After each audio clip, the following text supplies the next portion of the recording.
আপনারা যারা যারা অহংকারী এমপি ম্যাডাম যখন রোমান্টিক বউ এই গল্পটা ফার্স্ট সিজন শোনেন নাই, তাদের জন্য কমেন্ট বক্সে এই ফার্স্ট সিজনটা পিন করে দেওয়া হবে।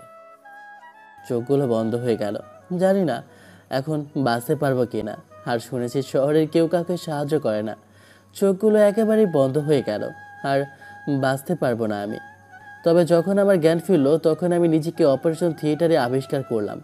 আমার জ্ঞান ফিরতে দেখে একজন ডাক্তার বের হয়ে কাকে যেন বলল, ম্যাডাম রোগীর জ্ঞান ফিরেছে। আমি মনে মনে চিন্তা করতে লাগলাম, আমাকে আবার কে এখানে নিয়ে আসবে। বারবার মৃত্যুর হাত থেকে বেঁচে আসি, যেখানে আমি মরতে চাই, কিন্তু আমি বুঝতে পারলাম না আমাকে কে বাঁচিয়েছে। কিন্তু কিছুক্ষণ পর যাকে আমি ভিতরে আসতে দেখলাম, তাকে দেখে তো আমার মাথা পুরাই খারাপ হয়ে গেল। তিনি তাহলে কি আমাকে বাঁচিয়েছে?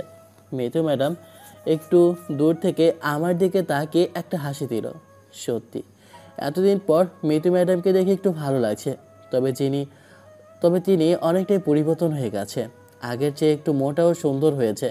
কিন্তু আবার রিয়ার কথা মনে পড়ে আমার মনটা খারাপ হয়ে গেল। একটা মানুষ যদি বেইমানি করে তাহলে সেটা মানা যায়, কিন্তু যদি পুরো একটা পরিবারের সবাই মিলে যুক্তি করে আমার সাথে বেইমানি করে তাহলে এটা মানা যায় না। মৃত্যু ম্যাডাম আমার পাশে দাঁড়িয়ে বলল, কি খবর মিস্টার লাদেন? এতদিন পর তোমাকে দেখলাম, তাও আবার এই অবস্থায়। তোমাকে কে বা কারা মারতে চেয়েছিল? তার আগে বলেন আপনার হাতে এটা কি ম্যাডাম? এটা তো ফল কাটার একটা চাকু। এবার আমি মুচকি একটা হাসি দিয়ে বললাম, বাঁচার মতো ইচ্ছে আমার এখন আর নেই। যদি মরতে পারি তাহলে আরও বেশি ভালো হয় ম্যাডাম। মৃত্যু ম্যাডামের হাত ধরে সরাসরি চাকুটা আমার পেটের ভিতরে দিলাম। মৃত্যু ম্যাডাম চিৎকার দিয়ে বলল, লাদেনরা তুমি কি করলে? অনেকবার মরতে চেয়েছি কিন্তু মরতে পারি নাই ম্যাডাম, কিন্তু এবার কনফার্ম মারা যাব। বাঁচার মতো কেউ নেই আমার ম্যাডাম যে আমি বাঁচব। আর আপনি একজন এমপি, আপনি কেন আমার পিছনে সময় ব্যয় করছেন? চলে যান এখান থেকে ম্যাডাম। মৃত্যু ম্যাডাম তাড়াতাড়ি রুম থেকে বের হয়ে গেল। হয়তো এখন তিনি ডাক্তারকে ডাকবেন। ধীরে ধীরে আমার চোখ বন্ধ হয়ে গেল।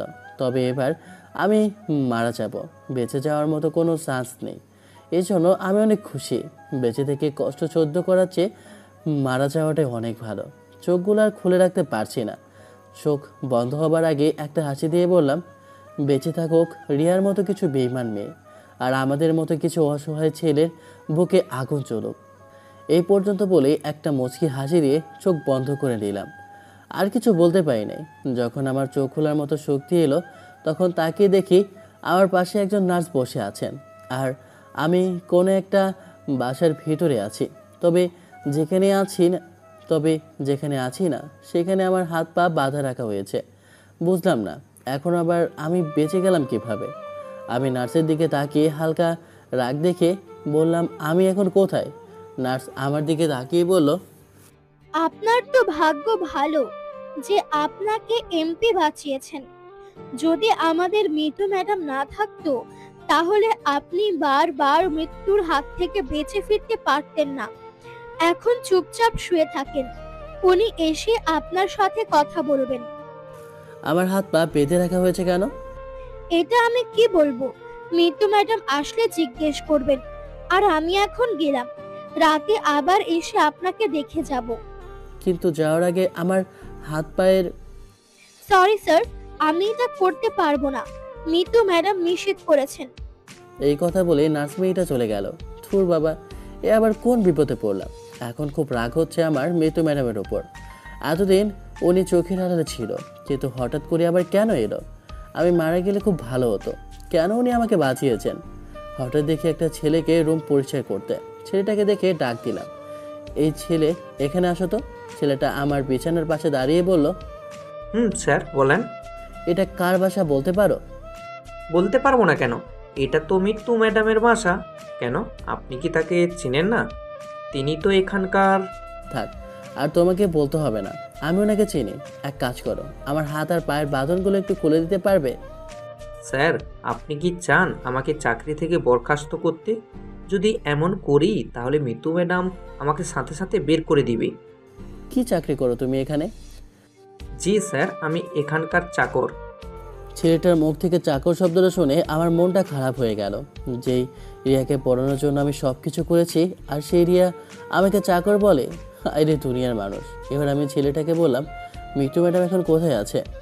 উনি তো কোনো এক জায়গায় যাবে বলেছিলেন, তবে আমি সঠিক বলতে পারি না। বাইরে গাড়ির শব্দ শোনা যাচ্ছে, মনে হয় তিনি এসে গেছেন। এই কথা বলে চাকর ছেলেটা চলে গেল। আহা, শরীর নেই শক্তি, এখন আর উঠতেও পারছি না। আবার আমার হাত পা বেঁধে রাখা হয়েছে। আমি কি চোর নাকি যে এখান থেকে চুরি করতে এসেছি? কি যাক বিপদে পড়লাম এখানে এসে। একা একাই এসব চিন্তা করছি। হঠাৎ করে মিঠু ম্যাডামকে রুমের ভিতরে ঢুকতে দেখলাম। মিঠু ম্যাডাম এসে চেয়ার টেনে আমার পাশে বসে বলল, এই ছেলে, তোমার কি মাথা খারাপ হয়ে গেছে? আজকে আমাকে তুমি যেই ভয় দেখিয়েছিলে, আমার তো কলেজায় পানিই ছিল না। ডাক্তাররা পুরো হাঁপিয়ে গিয়েছিল তোমাকে বাঁচাতে গিয়ে। মরতে পারলে অনেক ভালো হতো ম্যাডাম, আপনি আমাকে কেন বাঁচাতে গেছেন? তোমাকে কেন বাঁচাতে গেলাম মানে? তুমি আমাদের গ্রামের ছেলে, আর তোমাকে আমি চিনি। তোমার কারণে যে আমার কত বড় উপকার হয়েছে এটা আমি জানি। আবার তুমি বলছো তোমাকে বাঁচাবো না? আমি একটা সাধারণ ছেলে, আমার মতো ছেলের বেঁচে থাকার চেয়ে মারা যাওয়া অনেক ভালো। মিতু ম্যাডাম এবার রাগ দেখিয়ে বলল, কখন সে থেকে শুধু বলছো মারা যেতে চাই? মারা যাওয়া কি এতই সহজ? যদি আত্মহত্যা করার এত ইচ্ছে থাকে তাহলে ট্রেনের নিচে পড়তে পারো না? যত সব ভেজাল আমার কাছে। সরি ম্যাডাম, আপনাকে বিরক্ত করার জন্য। আপনার মূল্যবান অনেক সময় আমি নষ্ট করেছি, আমাকে ছেড়ে দিন। এই পৃথিবীতে আপন বলতে আমার কেউ নেই ম্যাডাম। এখন আমার জায়গা ফুটপাতে হবে, নইলে কবরে। মিতু ম্যাডাম আমার কথা শুনে আমার দিকে কিছুক্ষণ তাকিয়ে থেকে বলল, কি হয়েছে বলো তো আমাকে, যার কারণে তুমি মরতে চাও? বাদ দেন ম্যাডাম, এসব শুনে আর আপনি কি করবেন? এই তোমাকে বলতে বলেছি না, এত কথা বলো কেন? যেটা বলতে বলেছি সেটা বলো। এখন কি হয়েছে তাই বলো। আমার হাত পায়ের পালনগুলো খুলে দেন। এটা মোটেও করা যাবে না। আগে বলো কি হয়েছে শুনি, পরে খুলে দেবো। মিঠু ম্যাডামকে এক এক করে সব কিছু বলতে লাগলাম। সব কিছু বলতে বলতে অনেকটা সময় চলে গেল। তবে সবটাই মিঠু ম্যাডাম ধৈর্য ধরে শুনলেন। সব শুনে মিঠু ম্যাডাম চুপচাপ বসে আছে, তবে ওনার চোখে হালকা পানি এসে গেছে, আমি দেখতে পাচ্ছি। তবে উনি আমাকে বোঝালেন উনি কান্না করেন নাই।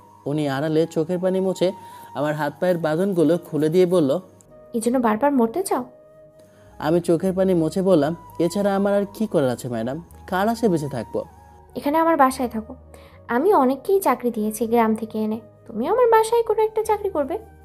ম্যাডাম, আমার জায়গা এখন ফুটপাতে, এখানে আমার জায়গা না ম্যাডাম। কুকুরের জীবনের কোনো দাম আছে ম্যাডাম? এত কথা তোমাকে বলতে বলেছি? আমি যেটা বলেছি সেটা করো। এখান থেকে আগে সুস্থ হও, পরে চিন্তা করে দেখবো তোমাকে কি চাকরি দেওয়া যায়। আর নিজের কোনো ক্ষতি করবে না, ঠিক আছে? মনে রেখো, এটা একজন এমপির বাসা। আর তুমি তো বলতে আপনি একদিন সফল হবেন ম্যাডাম, চেষ্টা করলেই সব কিছু হয়। এ কথা দ্বারা আমি কি বুঝিয়েছি বুঝলে তো? তুমিও নিজের প্রতিষ্ঠিত করো। থাক, এসব এখন বলবো না, আগে সুস্থ হও। ঠিক আছে, আমি গেলাম। আর কোনো কিছু দরকার হলে ঘরের কাজের ছেলেদেরকে বলবে, ঠিক আছে? এই কথা বলে মিঠু ম্যাডাম চলে গেল। আমি বিছানার উপর চুপচাপ বসে আছি, নিজেকে যেন একদম মানাতে পারছি না।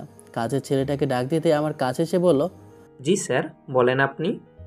আমাকে স্যার বলতে হবে না, ভাইয়া অথবা নাম ধরে ডাকতে পারো। কিন্তু আপনি তো ম্যাডামের আত্মীয়।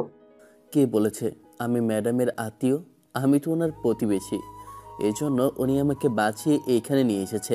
তাছাড়া আমিও আগে তোমার মতো কারোর জন্য চাকরের কাজ করতাম। আজকে নিজের বউ বেইমানি করেছে দেখে আমি মৃত্যুর পথ বেছে নিয়েছি। কিন্তু ম্যাডাম এর জন্য কিন্তু ম্যাডামের জন্য বেঁচে গেলাম। খুব করে মরতে ইচ্ছে করে। জীবনসঙ্গী যদি খারাপ হয়, এর থেকে কষ্টের কিছু আছে? তবে জানি না আপনার কি হয়েছে, কিন্তু মরবেন না। মৃত্যুই কি সব কিছু শেষ বলেন? সিগারেট খাও? খাই মাঝে মধ্যে, তবে লুকিয়ে। ম্যাডাম দেখতে পারলে বকা দিবেন। একটা সিগারেট দাও তো আমাকে। আপনার মাথা খারাপ হয়েছে মিয়া? ম্যাডাম জানতে পারলে আমি শেষ।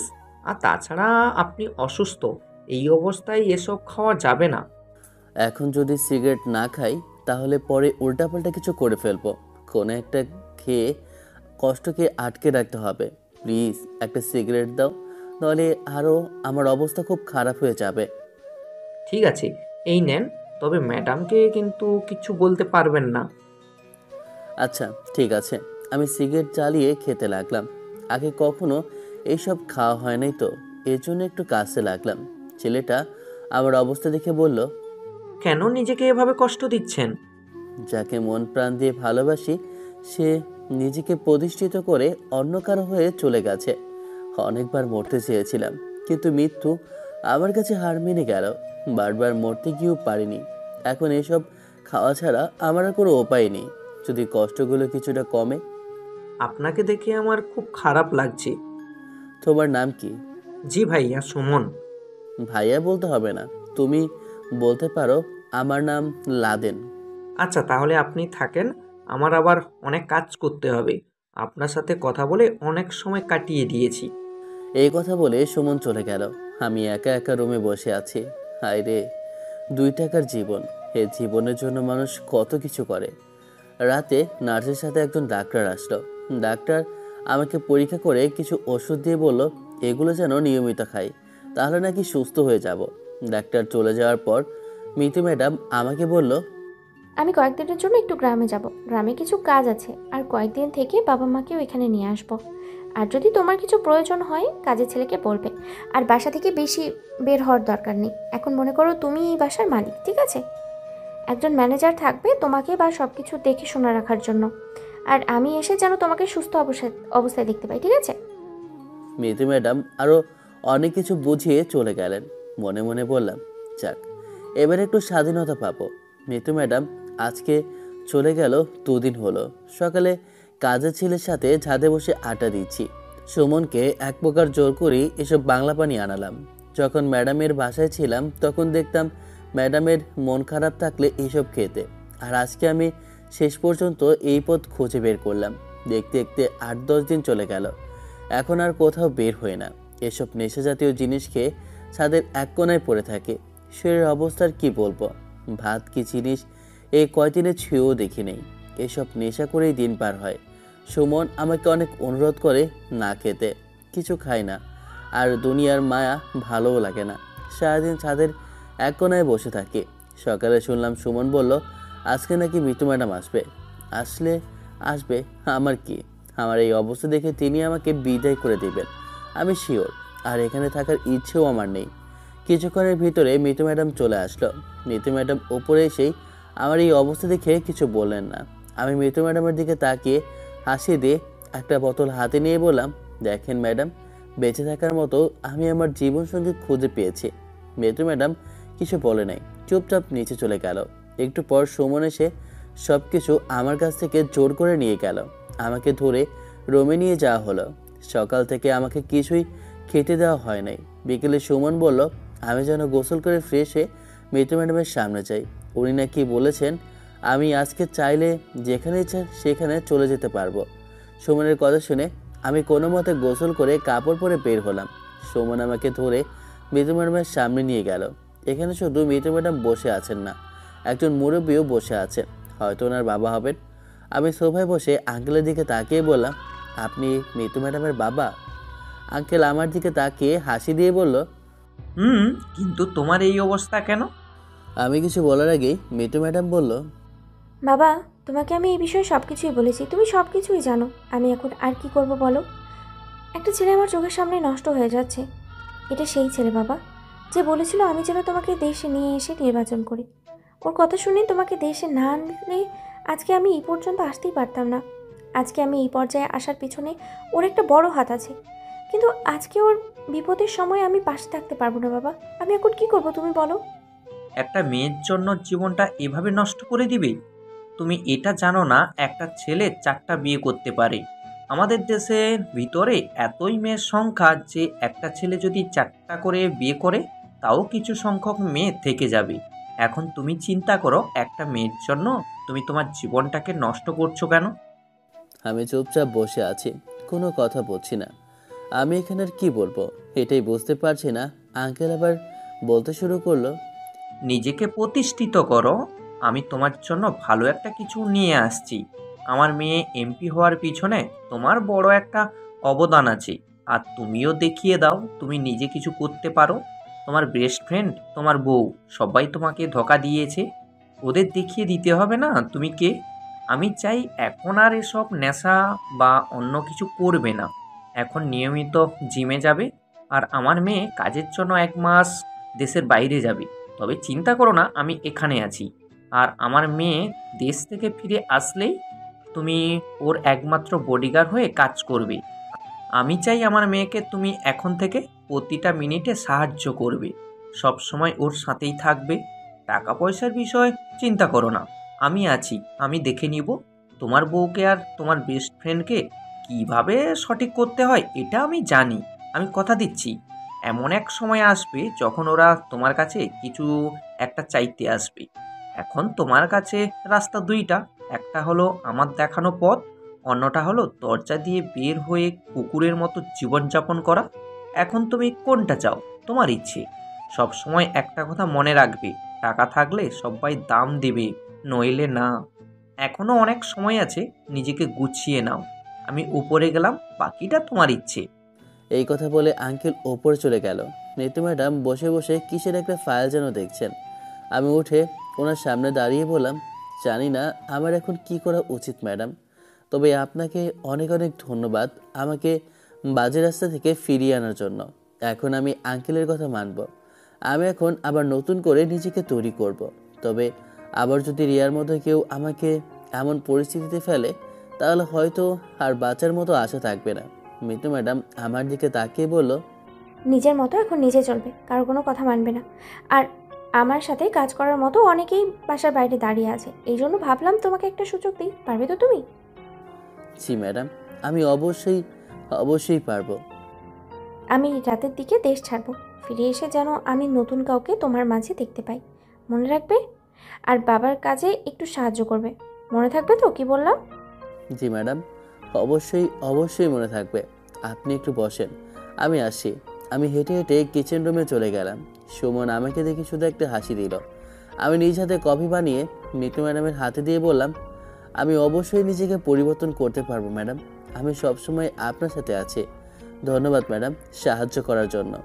মিতু ম্যাডাম একটা হাসি দিয়ে বলল, যাও আগে খেয়ে নাও, অনেকদিন ধরে তো কিছু খাওয়া নাই শুনছি। আচ্ছা ম্যাডাম, ঠিক আছে। আমি টেবিলে বসার পর কাজের বুয়া খাবার বেড়ে দিতে লাগলো। খেতে খেতে চিন্তা করছি, সত্যি মিতু ম্যাডাম আগের থেকে অনেক পরিবর্তন হয়ে গেছে। তার ভেতরে কোনো অহংকার নেই। ম্যাডাম না থাকলে আজকে আমার কি অবস্থা হতো।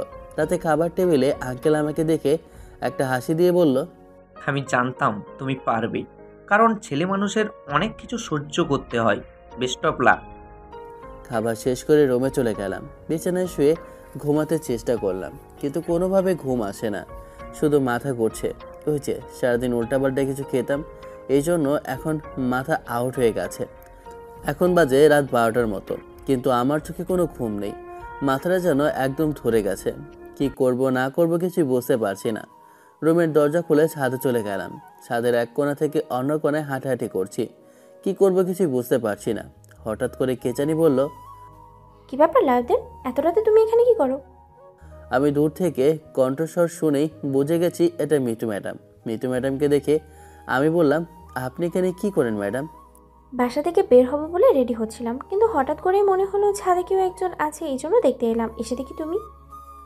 একা একা এখানে আসা কি ঠিক হয়েছে ম্যাডাম? যদি আপনাকে কেউ মারতে চলে আসতো? ম্যাডাম একটা কথা বলার ছিল। বলো। আমি আর থাকতে পারছি না ম্যাডাম। আমার মাথাটা যেন কেমন চারদিকে ঘুরছে। হঠাৎ করে যদি কিছু খাওয়া বন্ধ করে দেই তাহলে কেমন লাগবে বলেন ম্যাডাম?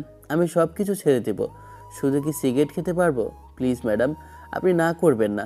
মিতু ম্যাডাম অন্ধকারে আমার দিকে কিছুক্ষণ তাকিয়ে থেকে বলল, আচ্ছা ঠিক আছে, শুধু সিগারেট। মিতু ম্যাডাম আমাকে অনুমতি দিতেই সিগারেট জ্বালিয়ে টানতে লাগলাম। আহা, এখন যে কতটা শান্তি লাগছে বলার বাইরে।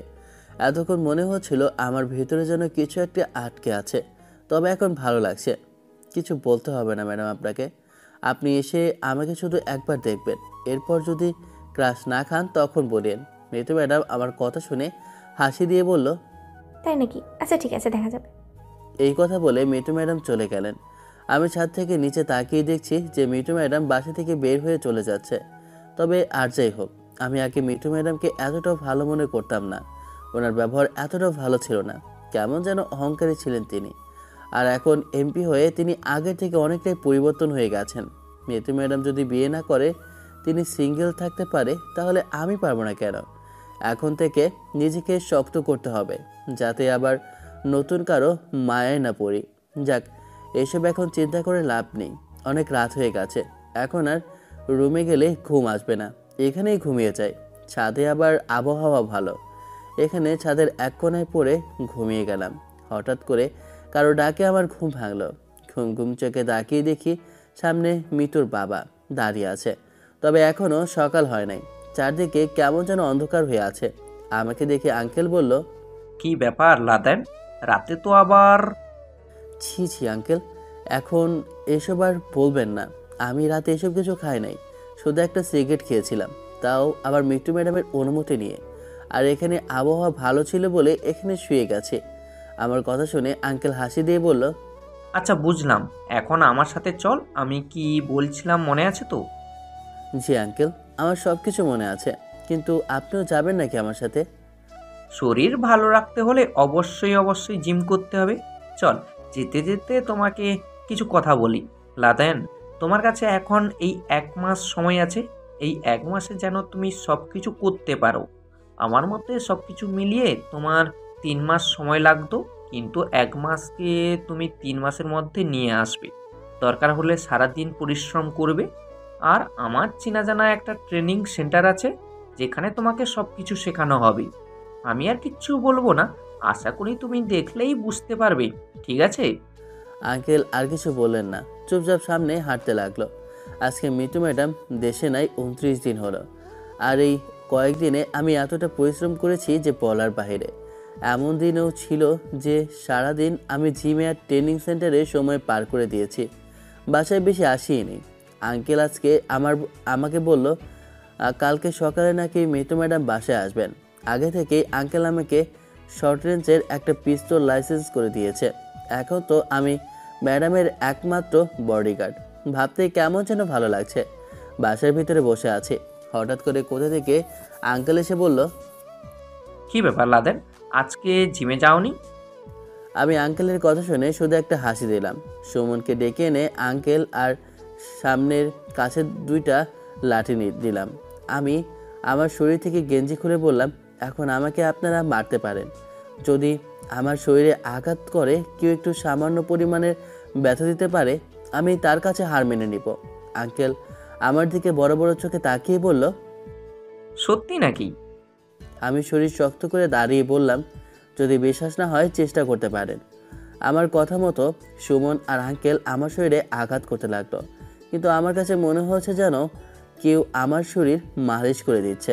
কিছুক্ষণ পর আঙ্কেল হাঁপিয়ে গিয়ে বলল, এই কয়েকদিনের ভিতরে তুমি যে এতটা পরিবর্তন হয়ে যাবে আমি ভাবতেও পারি নাই। তবে আমি এখন বুকে হাত দিয়ে বলতে পারি, যে কোনো মেয়ের কাছে যদি তোমার বিয়ের প্রস্তাব পাঠানো হয়, তাহলে সে না করতে পারবে না। আগের মতো তোমাকে আর বোকা বোকা লাগবে না। ধন্যবাদ আঙ্কেল প্রশংসা করার জন্য। এখন যাও, রুমে গিয়ে বিশ্রাম করো। সকাল সকাল তোমাকে আবার বের হতে হবে। ঠিক আছে আঙ্কেল। সারাদিন এদিক ওদিক ঘুরে সময় পার করে দিলাম। সকাল সকাল ঘুম থেকে উঠে গেলাম। মাথায় একটা টুপি, মুখে মাস্ক আর চোখে চশমা পরে রুম থেকে বের হলাম। আঙ্কেল আমাকে দেখে বলল, আমি আবার রুমে গিয়ে পিস্তল সাথে নিলাম। এটা নিতে ভুলেই গিয়েছিলাম। বাসা থেকে বের হবার আগে আঙ্কেল আমাকে বলল, আমার এই একটাই মেয়ে, ওর যেন কিছু না হয়। আর আমি তোমাকে কেন এভাবে তৈরি করছি এখন নিশ্চয়ই বুঝতে পারছো। আমি আঙ্কেলের কথা শুনে শুধু একটা মুচকি হাসি দিলাম, আর কিছু বলি নাই। গাড়ি নিয়ে সরাসরি এয়ারপোর্টে চলে গেলাম। 1 ঘন্টার মতো দাঁড়িয়ে আছে, কিন্তু ম্যাডামের কোনো খোঁজ খবরই নাই। হঠাৎ দেখি মিঠু ম্যাডাম ভেতর থেকে বের হচ্ছেন। আমি মিঠু ম্যাডামকে দেখেই তার পাশে চলে গেলাম। আমার দিকে মিঠু ম্যাডাম একবার তাকিয়ে বলল, তুমি কি? তোমাকে তো চিনতে পারলাম না। আমি শুধু উত্তরে বললাম, আপনার বাবা আমাকে এখানে পাঠিয়েছে। মিঠু ম্যাডাম আর কিছু বলে নাই, চুপচাপ সামনে হাঁটতে লাগলো। আমি গাড়ির দরজা খুলে দিতেই তিনি ভিতরে বসে গেলেন। আমি গিয়ে ড্রাইভারের সাথে বসলাম। বাসার সামনে এসে মিঠু ম্যাডাম বাসার ভিতরে চলে গেল। আমিও ওনার পেছনে পেছনে বাসার ভিতরে ঢুকলাম। আমি গিয়ে এক কোণায় দাঁড়িয়ে আছি। মিঠু ম্যাডাম যেন তার বাবার সাথে কোনো একটা বিষয় নিয়ে কথা বলছে। হঠাৎ করে মিঠু ম্যাডাম আঙ্কেলকে প্রশ্ন করলো, বাবা, লাদেন কোথায়? ওকে তো কোথাও দেখতে পাচ্ছি না। আমি তো ভেবেছিলাম ও আবার নতুন করে নিজেকে তৈরি করতে পারবে, কিন্তু ও কি চলে গেল? মিঠু ম্যাডামের কথা শুনে আঙ্কেল মুচকি হাসি দিল, আমার দিকে তাকিয়ে বলল, ওই যে ছেলেটা দাঁড়িয়ে আছে, ও লাদেন, যে তোমারে এয়ারপোর্ট থেকে এগিয়ে নিয়ে আসছে। আচ্ছা, আমাকে এক জায়গায় যেতে হবে, তুই রেস্ট নে মা, আমি গেলাম। আঙ্কেল বাসা থেকে বের হবার পর মিঠু ম্যাডাম আমার দিকে তাকিয়ে বলল, তুমি কি সত্যি সেই ছেলে? আমি মিতু ম্যাডামের সামনে গিয়ে মাথা থেকে টুপি, মাস্ক, চশমা খুলে ম্যাডামের দিকে তাকিয়ে বললাম, কেন আমাকে দেখে বিশ্বাস হয় না ম্যাডাম? মিতু ম্যাডাম অনেকক্ষণ আমার দিকে এক নজরে তাকিয়েছিলেন। কিছুক্ষণ পর মিতু ম্যাডাম বলল, তুমি ঠিকই বলেছিলে, আমি তোমাকে দেখেই নতুন করে ক্রাশ খেয়েছি। এই পর্যন্ত বলেই মিতু ম্যাডাম আর কিছু বলল না। আমি একটা হাসি দিয়ে পিস্তল বের করে সামনে রেখে বললাম, মাত্র তো নিজেকে পরিবর্তন করেছি, এখনও অনেক কিছু বাকি আছে। মিতু ম্যাডাম হাসি দিয়ে বলল, তাই নাকি? তোমার অ্যাকাউন্ট নাম্বার দাও তো। ম্যাডামের কথা মতো আমি আমার অ্যাকাউন্ট নাম্বার দিলাম, আর কিছুক্ষণ পর আমার অ্যাকাউন্টে 1,00,000 টাকা চলে আসলো। মিতু ম্যাডাম এবার বলতে শুরু করলো, এটা তোমার প্রথম মাসের বেতন, আর আমি অনেক খুশি হয়েছি যে আমার কথা শুনে তুমি নিজেকে পরিবর্তন করতে পারছো। ধন্যবাদ ম্যাডাম, কিন্তু আপনি বলেছিলেন 1 মাস হবে আসবেন, কিন্তু আমার কাছে এই 1 মাস 1 বছর লাগছে জানেন। যার জন্য আমি এত দূর পর্যন্ত আসছি, তাকে না দেখলে কি ভালো লাগে বলেন? কি মিতু ম্যাডাম মুচকি হাসি দিয়ে বলল, তাই নাকি? এখন থেকে তো তুমি আমার বডিগার্ড, যেখানে যাই তোমাকে নিয়ে যাব। আমি তো এটাই চাই ম্যাডাম, আপনার জন্য তো আমি আমার জীবন বাজি রাখবো। আপনি আমার জন্য যা করলেন। থাক, আর বলতে হবে না, এখন আমি রুমে যাই, তুমি থাকো। জানি করে মাথাটা না কেমন করে ঘুরছে। ম্যাডাম, আপনি এভাবে খোলা চুলে কখনো কারোর সামনে যাবেন না। মিতু ম্যাডাম আমার দিকে তাকিয়ে চোখে চশমা খুলে বলল, কেন বল শুনি? ম্যাডাম, এক তো চশমা পরলে আপনাকে মারাত্মক সুন্দর লাগে, তার উপর খোলা চুল, একেবারে এখন আপনাকে বিশ্ব সুন্দরী লাগছে। স্টপ লাদেন, মনে রাখবে আমি তোমার ম্যাডাম, আর আমার সাথে কথা বলার মতো তোমার সীমানা কোথায় আশা করি এটা তোমার বলতে হবে না। তাই যতটুকু তোমাকে বলা হয়েছে ততটুকুই করবে, এর বেশি না। আমি মিতু ম্যাডামের কথা শুনে মাথা নিচু করে বললাম, সরি ম্যাডাম, আমার ভুল হয়ে গেছে, কিন্তু কি করব বলেন? যদি আপনাকে এভাবে কেউ দেখে তাহলে কি ভাববে জানেন? আচ্ছা ম্যাডাম, ঠিক আছে, আমি আর এমন কিছু বলবো না। ম্যাম, আপনি তো আর কোনো জায়গায় বের হবেন না, এখন কি আমি কোথাও যেতে পারি? এতদিন নিজেকে বন্দির মতো রেখেছিলাম, একটু কি বাহিরে? ঠিক আছে, যাও, আর তাড়াতাড়ি চলে আসবে। ধন্যবাদ ম্যাডাম। আসো না। জি ম্যাডাম। এভাবে গেঞ্জি পরে কাউকে নিজের বডি দেখাবে না, এখন থেকে শার্ট পরবে, ঠিক আছে? আমি এবার একটু খুশি হয়ে বললাম, ঠিক আছে ম্যাডাম। গেঞ্জি চেঞ্জ করতে বলেছি তোমাকে। ও, মনে ছিল না ম্যাডাম। আমি রুমে গিয়ে কাপড় চেঞ্জ করে নিলাম, বাসা থেকে বের হয়ে সরাসরি আপুর বাসার সামনে চলে গেলাম। এটা সেই আপু যিনি আমাকে পানির থেকে টুবে তুলে বাঁচিয়েছিলেন। কলিং বেল দিতেই আপু এসে দরজা খুলে দিয়ে বলল, কি চাই আপনার এখানে? আমার মুখে মাস্ক থাকার কারণে আপু আমাকে চিনতে পারে নাই। আমি ভেতরে ঢুকে আপুকে সরিয়ে দরজা লাগিয়ে পিস্তল বের করে হো হো করে হাসতে হাসতে বললাম, এখন তোমাকে কে বাঁচাবে? আজকে আমি তোমার অবস্থা খারাপ করে ফেলবো। আপু দৌড়ে জানলা খুলে যেই চিৎকার দিবে তখন আমি দৌড়ে আপুর কাছে গিয়ে ওর মুখটা ধরে আমি মাস্ক খুলে বললাম, এই আপু, তুই কি করছিস? আমি তোর ভাই। আপু আমাকে দেখে চোখ বড় বড় করে ফেললো। কিছুক্ষণ পর ও সোফা থেকে একটা বালিশ দিয়ে আমাকে মারতে মারতে বলল, কুত্তা, আমাকে এভাবে ভয় দেখালি কেন? আমি টেবিলে পিস্তল রেখে সোফায় বসে বললাম, তারপর বল আপু, তোর কি অবস্থা? আপু আমাকে দেখে কান্না করে দিয়ে বলল, তুই চলে যাবার পর আমি তোকে কত জায়গায় খুঁজেছি, এর কোনো হিসেব নেই। সেই দিন যদি আমি বান্ধবীর আম্মুকে দেখতে না যেতাম তাহলে আর তোর কিছু হতো না। রিয়ার আম্মু বলল তোরে নাকি সবাই মিলে মারতে চেয়েছিল, আর আন্টির কারণে তুই পালিয়ে গিয়েছিস। কিন্তু আমি তোকে অনেক জায়গায় খুঁজেছি, কিন্তু পাইনি। রিয়ার সাথে আমি বন্ধুত্ব নষ্ট করে দিয়েছি ওর মতো বাজে একটা মেয়ের জন্য। আরে আপু, যা হয়েছে ভালোই হয়েছে। আমি বলি, ওর মতো বেমান মেয়ে এগুলো ছাড়া আর কি করতে পারবে? আমাকে ব্যবহার করে ও ডাক্তার হয়েছে, কিন্তু আমি ওকে দেখে নিব। তুই জানিস আমি কে? তুই তো আগের থেকে অনেক হ্যান্ডসাম হয়ে গিয়েছিস, হাতে আবার পিস্তল। আর তোরে দেখে তো অনেক অনেক খুব ভালো লাগছে আমার। নিজেকে পরিবর্তন করেছি রে আপু। তো এখন বল তুই কি করিস? করি তো অনেক কিছুই, তবে খুব স্পেশাল কিছু করি বলতেই পারিস। সেটা কি আমি জানাতে পারি না ভাই? এমপি ম্যাডামের একমাত্র বডিগার্ড আমি, যদি কোনো দরকার হয় বলিস, আমি আছি। মিতু ম্যাডামের বডিগার্ড তুই? কি বলিস, আমার তো বিশ্বাসই হচ্ছে না। এমন এক সময় ছিল যখন আমি ওনাদের বাসার দারোয়ানের কাজ করতাম, আর সেটা রিয়ার জন্য। কিন্তু ওই রাতুল যখন আমাকে মারতে চেয়েছিল তখন শাশুড়ি আম্মা আমাকে বাঁচিয়েছে। আর যখন আমার অবস্থা খারাপ ছিল তখন রাস্তা থেকে মিতু ম্যাডাম আমাকে তুলে নিয়েছিল। পরে কি হয়েছিল সব কিছু আপুকে বললাম। সব শুনে আপু বলল, এখন তাহলে আমার ভাই বড় হয়ে গেছে, মেয়ে দেখবো কি এখন? রিয়ার থেকেও ভালো মেয়ে বিয়ে করতে পারবি। দরকার নেই আপু, যেভাবে আছে সেভাবেই ভালো। তো রিয়া আর তোর বেস্ট ফ্রেন্ডের কথা জানবি না? আমি আপুর কথা শুনে হাসি দিয়ে বললাম, আমার এক সময় আসবে, ওরা ওদের চাকরি বাঁচাতে আমার পায়ে ধরবে। আর কি ভুল করেছে এগুলো তো পরে দেখা যাবে। আমার সাথে যারা বেইমানি করেছে কসম করে বলছি আমি ওদের ছাড়বো না। ওদের আমার দেখার আছে। দেখার আছে কি? তুই এমপির বডিগার্ড, আর আমি জানি তুই এখন সব কিছু পারবি।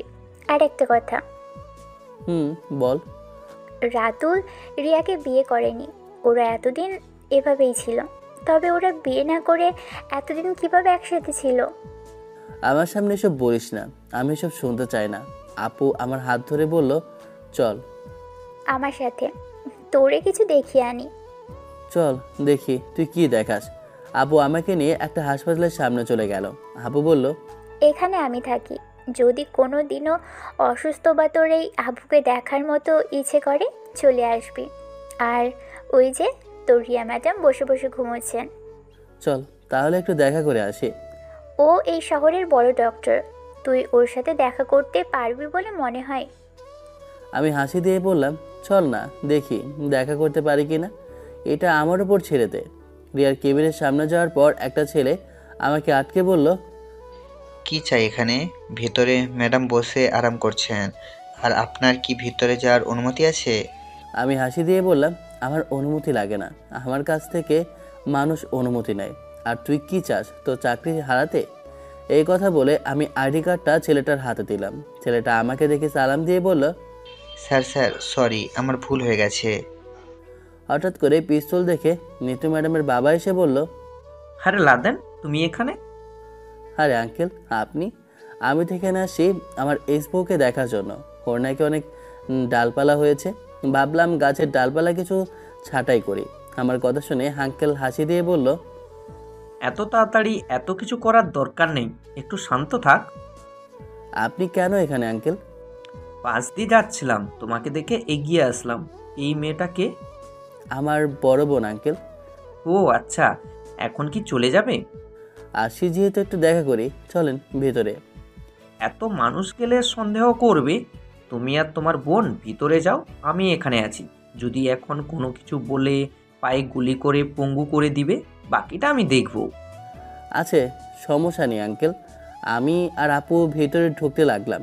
আমাদের দেখে রিয়া দাঁড়িয়ে বলল, এই আপনারা কারা এইভাবে ভেতরে ঢুকছেন কেন? কি রে রিয়া, তোর কি খবর? এতদিন পর তুই এখানে, তা কি মনে করে? নাকি এখন তোর কিছু লাগবে? যদি কিছু লাগে বলতে পারিস। আমার আবার কি লাগবে? তোর যদি কিছু লাগে তাহলে বলতে পারিস, আমার কিছু লাগবে না। তা তোর স্বামী কই, দেখতে পারছি না যে?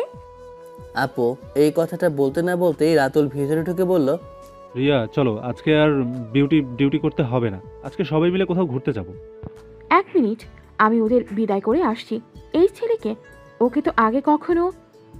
আমি সরাসরি মুখ থেকে মাস্ক সরিয়ে বললাম, আরে রিয়া আমাকে তুই চিনতে পারলি না? আহা বড় আফসোস লাগে, পুরাতন স্বামীকে চিনি না, মনে বড় আঘাত পেলাম। কিরে রাতুল, তোর কি খবর? ভালো আছিস তো? আমাকে দেখে যেন রাতুল আর রিয়ার মুখে কথা বন্ধ হয়ে গেল। আমি কোমর থেকে পিস্তল বের করে আপুর হাতে দিয়ে বললাম, আপু এটা তুই রাখ, নইলে আমি আবার এখন এটা খুব চালাতে পারি। হঠাৎ বাইরে থেকে ডাক এলো, লাদেন চল, অনেক কথা হয়েছে। আসি আঙ্কেল, 1 মিনিট। আমি এবার রিয়ার দিকে তাকিয়ে বললাম, আমাকে মারতে চেয়েছিলি না? এখন শুধু দেখবি কে কাকে মারে। এবার আমি রাতুলের সামনে গিয়ে জোরে জোরে বললাম, মনে পড়ে রাতুল, গ্রামের ওই সুমাইয়ের সাথে কট খেয়েছিলি? ওই মেয়ের পেটে বাচ্চাও ছিল, কিন্তু তোরে বাঁচিয়েছি আমি। আর আমাকে তুই ব্যবহার করে এত দূর, খুব শীঘ্রই তোর সাথে খারাপ কিছু হবে। আপু চল তো, এখানে আর কিছু বললাম না। বাইরে গিয়ে আঙ্কেলকে বললাম, আঙ্কেল ওরা এখনও বিয়ে করে নাই, বিয়ের আগেই ওরা সব নষ্টামি করে বেড়াচ্ছে। আমি চাই আপনি। আমি দেখছি এই বিষয়টা। আর তুমি কি আবার কোনোভাবে? ওদের শুধু আমি শাস্তি দিতে চাই, আর কিছু না। রিয়াকে দেখলেই তো আমার ঘৃণা করে। ছি ছি ছি। আপুকে বিদায় দিয়ে বাসায় চলে আসি। বিকেলে ছাদে দাঁড়িয়ে আছি, হঠাৎ পেছন থেকে শব্দ আসলো। কি ব্যাপার লাদেন, এখানে দাঁড়িয়ে আছো যে? আর বাসায় কখন আসলা, দেখলাম না তোর। আমি তাড়াতাড়ি চোখের পানি মুছে পেছনে তাকিয়ে দেখে মিতু ম্যাডাম দাঁড়িয়ে আছে। মিতু ম্যাডামকে দেখে আমি বললাম, এই তো ম্যাডাম, মাত্র কিছুক্ষণ হলো আসি। মিতু ম্যাডাম আমার দিকে এগিয়ে এসে বলল, কি ব্যাপার লাদেন, তোমার চোখগুলো লাল হয়ে আছে কেন? মনে হচ্ছে যেন তুমি কান্না করেছো। আরে না ম্যাডাম, কি যে বলেন, চোখ হয়তো কিছু একটা পড়েছে। দেখ লাদেন, আমার সাথে মিথ্যে কথা বলো না। আমি জানি কিছু একটা তো হয়েছে। কি হয়েছে বলো? অনেকদিন পর রিয়াকে দেখেছি ম্যাডাম। জানেন ম্যাডাম, ও এখন খুব সুখে আছে। আমাকে বোকা পেয়ে ওরা আমায় ব্যবহার করেছে। আমি সারাদিন কাজ করে করে টাকা পাঠাই, আর অন্যদিকে আমার বন্ধু রাতুল শহরে থেকে ওর সাথে প্রেম করে। জানেন ম্যাডাম, ওদের যখন আমি প্রথম একসাথে এক রুমে দেখেছি, তখন যে আমার কতটা খারাপ লেগেছে বলার বাইরে। মনের দুঃখ মনে চেপে রেখেছি, কাউকে দেখাতে পারছি না। মিতু ম্যাডাম নিচে চেয়ারে বসে বলল, আমার কেন জানি মনে হচ্ছে তুমি ওকে এখনো ভালোবাসো। তুমি যদি চাও তো আবার রিয়াকে ফিরে পেতে পারো, আমি একটা ব্যবস্থা করব। ম্যাডাম, মুখের থুতু একবার নিচে পড়ে গেলে সেটা কি কখনো তোলা যায়? কখনো না। আর ওকে আমি ফিরিয়ে আনবো তো দূরের কথা, ওকে আমি দেখতেই পাই না। আবার বলছেন ভালোবাসার কথা। ওর মতো মেয়েকে ভালোবেসে কি আবার দ্বিতীয় কোনো ভুল করব আমি? আমিও মনে করি তোমার জন্য এটাই বেস্ট হবে। ম্যাডাম, আপনি 1 মিনিট বসেন, আমি আপনার জন্য কফি বানিয়ে নিয়ে আসি। না, তাই দরকার নেই, সুমনকে বললে নিয়ে আসবে। আরে ম্যাডাম, এটা তো সিম্পল একটা কাজ। এইটুকু যদি আপনার জন্য না করতে পারি তাহলে আমি কিসের বডিগার্ড? মিতু ম্যাডাম আমার কথা শুনে বলল, তুমি কফি বানাতে পারো তো? না ম্যাডাম, পড়ি না। যদি না পড়তাম তাহলে কি বলতাম কফি বানিয়ে আনার জন্য? আচ্ছা বাবা, ঠিক আছে, যাও। আমি সিঁড়ি দিয়ে নিচে নেমে কিচেনে চলে গেলাম। কিচেন রুমে গিয়ে দেখি সুমন বসে বসে মনের সুখে গান বলছে আর কাজের বউয়ের সাথে আড্ডা মারছে। আমাকে দেখে সুমন বলল, কি ব্যাপার লাদেন, কি খবর? আজকাল তো তোরে দেখাই যায় না। আমি কফি বানাতে বানাতে বললাম, শালা তোর কাজ নেই? যদি ম্যাডাম এসে দেখে তুই আড্ডা মারছিস তাহলে কি হবে? কিছুই হবে না, আমি আমার কাজ শেষ করে আড্ডা মারছি। কেন, তোর কোনো সমস্যা? না ভাই, আমার আবার কি সমস্যা? তুই ম্যাডামের জন্য কফি বানাবি নাকি? মনে হচ্ছে সামথিং সামথিং কোনো একটা বিষয়। সুমনের কথা শুনে বললাম, কোথায় আমি আর কোথায় উনি? আবার আমি বিবাহিত, এখনও তো ডিভোর্স হয়ে গেছে। তবে ওনার যোগ্য হলে হয়তো এই স্বপ্ন দেখা যেত। কোথায় আসমান আর কোথায় জমিন? কি কস, তুই বিবাহিত আবার ডিভোর্স? কিছুই তো বুঝলাম না। এত বুঝতে হবে না, অন্য একদিন তোরে বুঝিয়ে বলবো। এখন চাই। ম্যাডাম একা একা বসে আছেন। লাদেন শোন, বল। তোর কিন্তু এখন সেই বডি হয়েছে, যদি চেষ্টা করিস ম্যাডাম পটেও যেতে পারে। চিন্তা করিস না, আমি তোর সাথে আছি, তুই কাজ চালিয়ে যা। ধুর বেটা, তোর উল্টা পাল্টা কথা রাখতো, পানিতে গিয়ে ডুবে মর তুই। আমি গেলাম। এই কথা বলে কফির মগটা নিয়ে ওপরে চলে গেলাম। গিয়ে দেখি ম্যাডাম নিউজ পেপার পড়ছেন। আমাকে দেখে মিতু ম্যাডাম বলল, ও লাদেন, তুমি এসেছো? আমি ম্যাডামের হাতে কফির মগটা দিয়ে বললাম, যখন বাবা ছিলেন তখন তিনি আমাকে কফি বানিয়ে খাওয়াতেন, আর বাবার কাছ থেকে আমি শিখেছি। তবে বাবা মারা যাওয়ার পর একা হয়ে গেলাম। একটা ভাই ছিল, সেও আমাকে বিদায় করে দিয়েছে। থাক, মন খারাপ করো না, এখন সব ঠিক হয়ে যাবে। মিতু ম্যাডাম চুপচাপ কফি খেতে লাগলো। আমি ছাদে দাঁড়িয়ে আছি। হঠাৎ করে দেখি ছাদের পাশ থেকে একটা মেয়ে হাত দিয়ে হাই বলছে। আমি ইশারা করে বললাম, আমাকে বলছেন কি? মেয়েটা ওই পাশ থেকে বলল, হ্যাঁ, আপনাকে বলছি। জি বলেন, কি বলবেন? আপনার নামটা কি জানো? নাম দিয়ে আপনি কি করবেন? আপনি তো আমার প্রতিবেশী, নামটা কি আমি জানতে পারি না? আগে আপনার নাম বলেন, শুনি, পরে বলবো। জি, আমার নাম মিস তামান্না চৌধুরী। ও, নাম তো ভালোই, কিছু কি বলবেন? বলার তো অনেক কিছুই ছিল, যদি আপনি অনুমতি দিতেন তাহলে আপনার এখানে চলে আসতাম। তার আর দরকার নেই, যদি কিছু বলার থাকে বলেন। না মানে আমি একটু মিতু ম্যাডামের সাথে দেখা করতে চাই, আপনি কি আমাকে একটু ব্যবস্থা করে দিতে পারেন? মেয়েটার কথা শুনে আমি মিতু ম্যাডামের দিকে তাকালাম। মিতু ম্যাডাম নিচে বসে আছেন, তো এজন্য ওনাকে দেখা যাচ্ছে না। মিতু ম্যাডাম আমাকে ইশারা করে বলল, একদম না, আর আমার অনুমতি না নিয়ে কাউকে আমার কাছে আসতে দেবে না। আমি মিতু ম্যাডামের কথা শুনে আবার মেয়েটার দিকে তাকিয়ে বললাম, ওনার এতটা সময় নেই আমার সাথে দেখা করার মতো, তবে দেখি যদি উনি বলেন তো বলবো না। তো মিস্টার হ্যান্ডসাম ছেলে, আমার জন্য কি একটু আপনি? আমি বলছি তো দেখবো রে, আর আমার নাম লাদেন, আমি কিন্তু মোটেও হ্যান্ডসাম না। দূর থেকে আমি বুঝে গেছি আপনি কেমন। আচ্ছা, আপনার কি গার্লফ্রেন্ড আছে? আপনি এসব দিয়ে কি করবেন শুনি? আরে যেটা জিজ্ঞাসা করেছি বলেন না।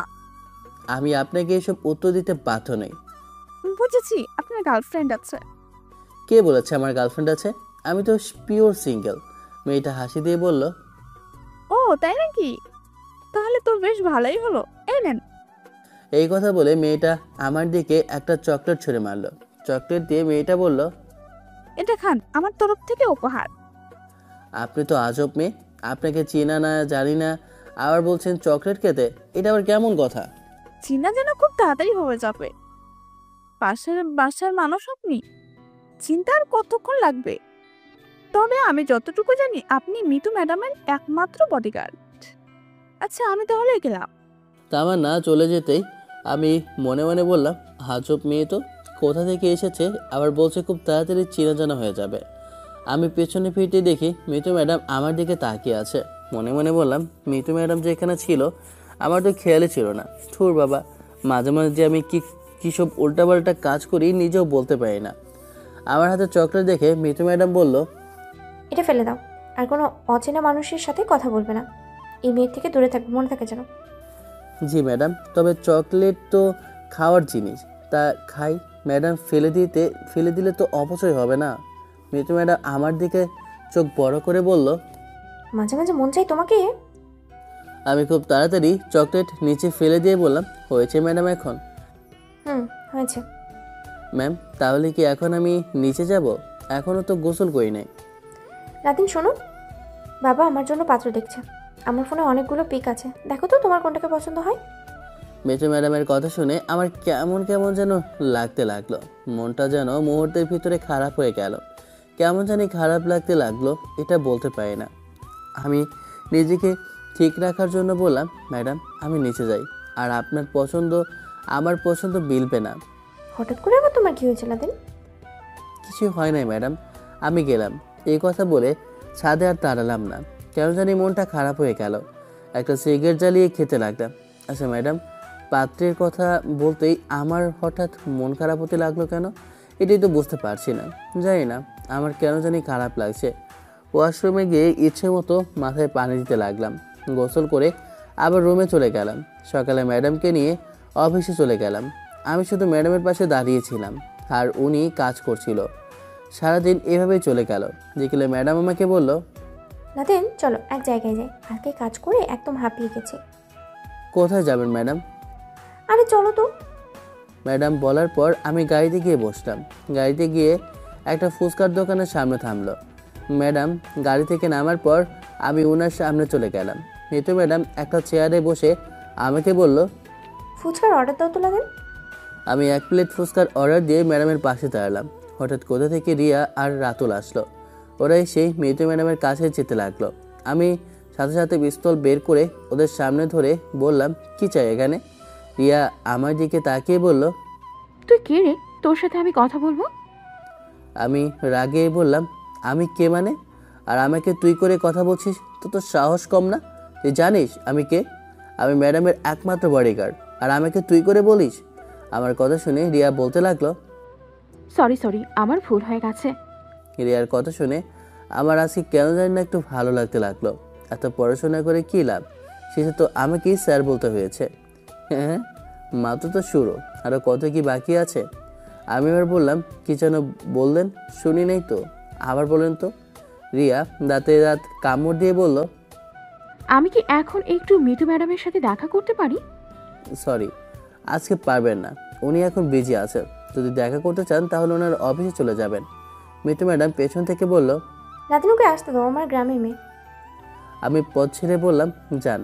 রিয়া মিতু ম্যাডামের সামনে গিয়ে বলল, আপনি তো আমাদের গ্রামের সম্মানীয় ব্যক্তি, এই নেন কার্ড। সামনের শুক্রবারে আমার আর রাতুলের বিয়ে, আপনি কিন্তু অবশ্যই আসবেন। আমি পেছন থেকে বললাম, মিতু ম্যাডাম আপনি কি জানেন আজকাল আমাদের গ্রামের মেয়েরা কতটা উন্নত হয়েছে?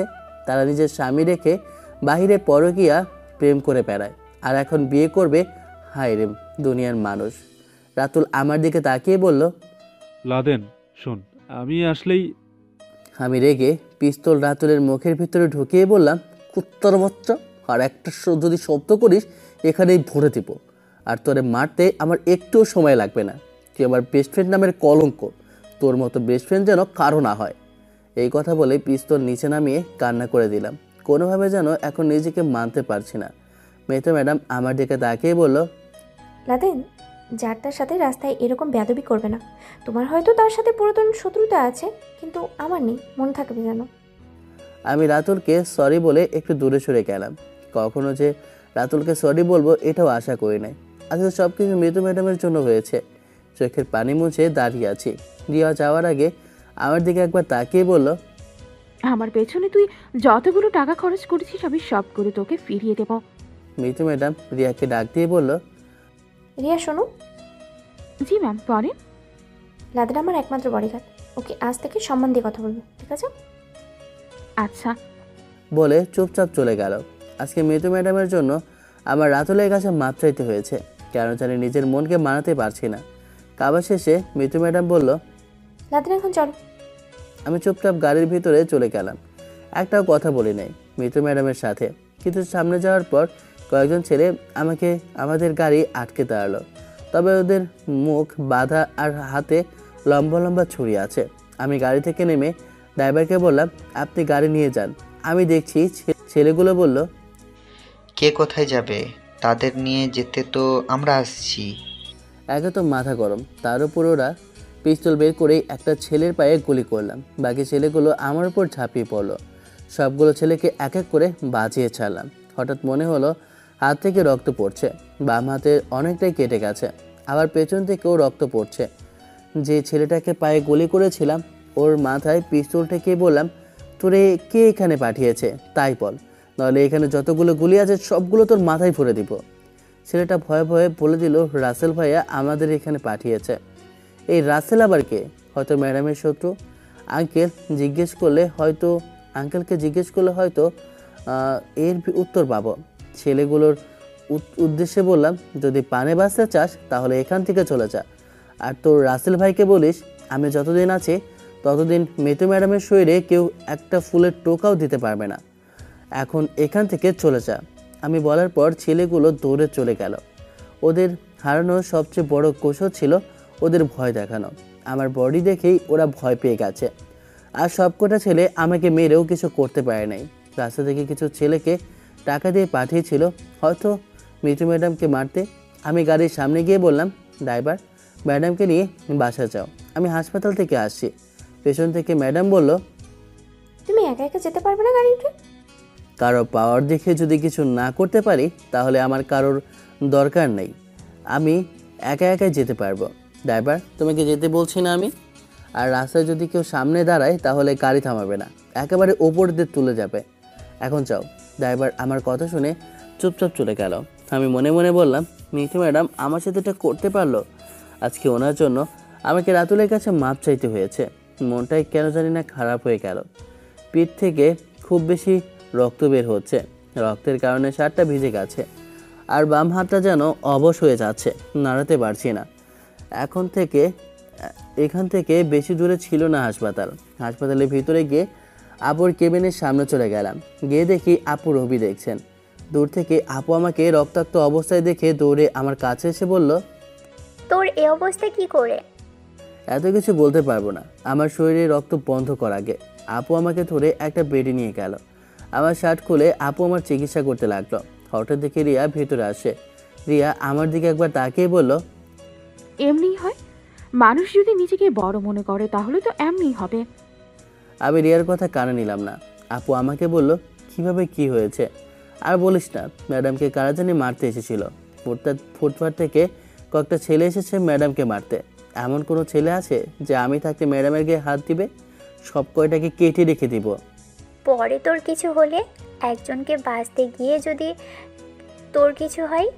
আমার এই পৃথিবীতে কেউ নেই, যদি মারাও যাই তাতেও কোনো সমস্যা নেই। এখন বল, আমি কি যেতে পারবো? আজকে যেতে পারবি না, সকালে যেতে হবে। আমি বেড থেকে উঠে দাঁড়িয়ে বললাম, 40 জন ছেলে মিলেও তোর ভাইকে কিছু করতে পারবে না। সেখানে আবার কিছু পোকামাকড় মেরে আমাকে কি করবে? আমাকে এখান থেকে যেতে হবে।